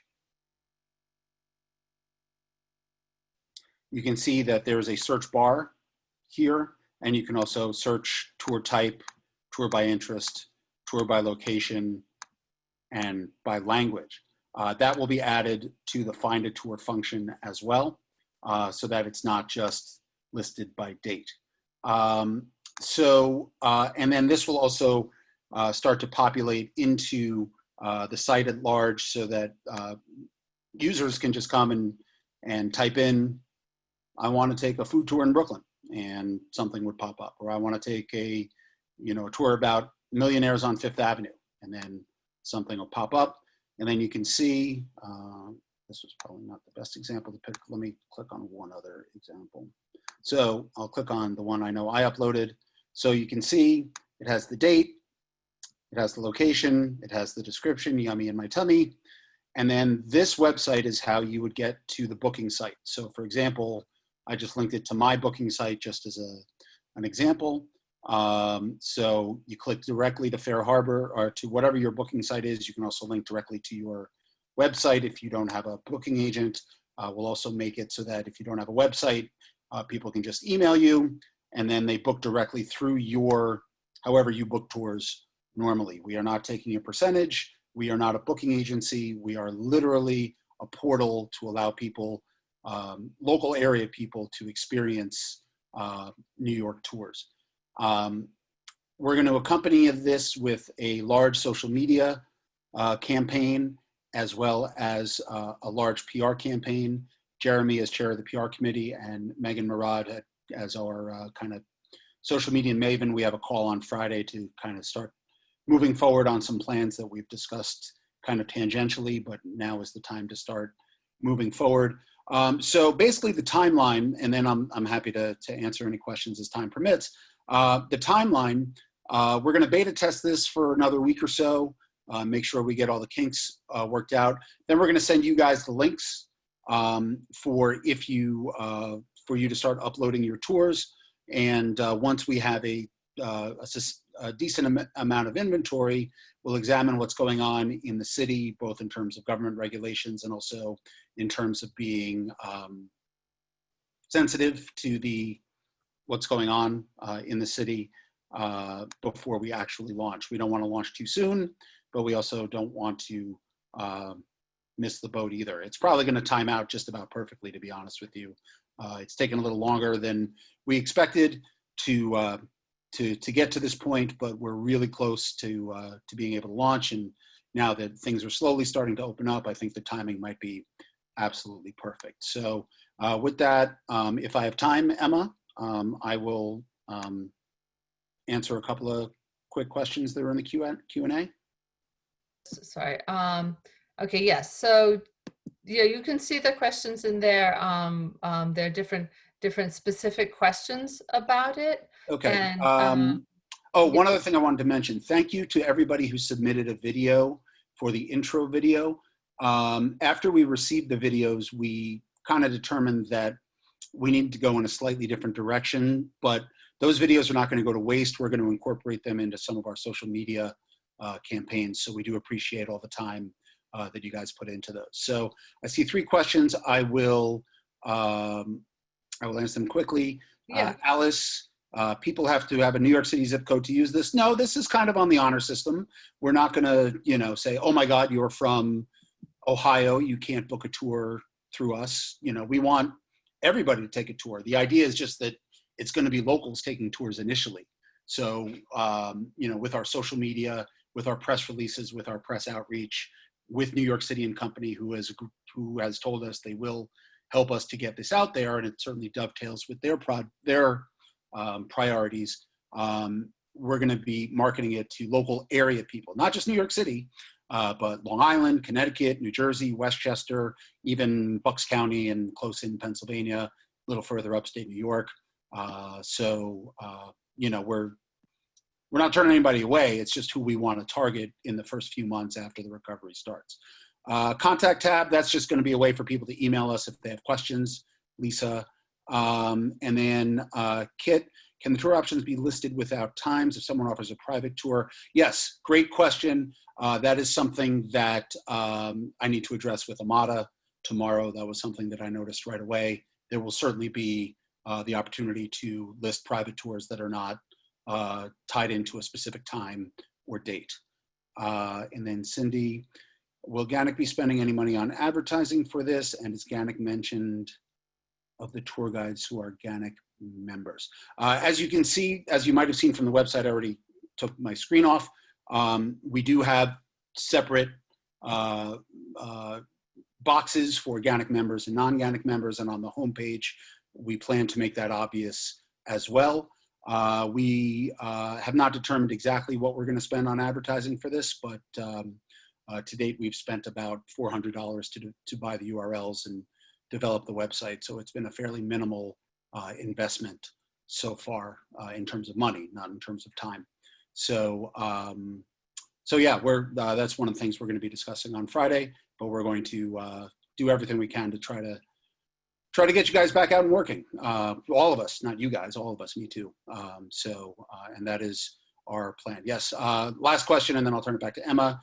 Yes, Amada Anderson, our former membership chair and secretary, has done all of the web design for this while she is 8 months pregnant, while she was working a full-time job.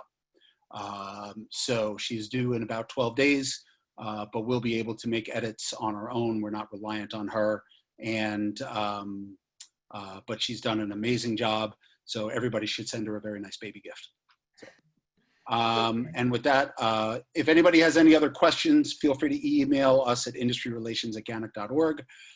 We will have a full tutorial go out when we send out the link on how you can upload your tours, and we'll stand at the ready to answer any questions you might have. So we appreciate everybody's support. I know everybody's excited for this idea. And hopefully it will have the effects that we think it might.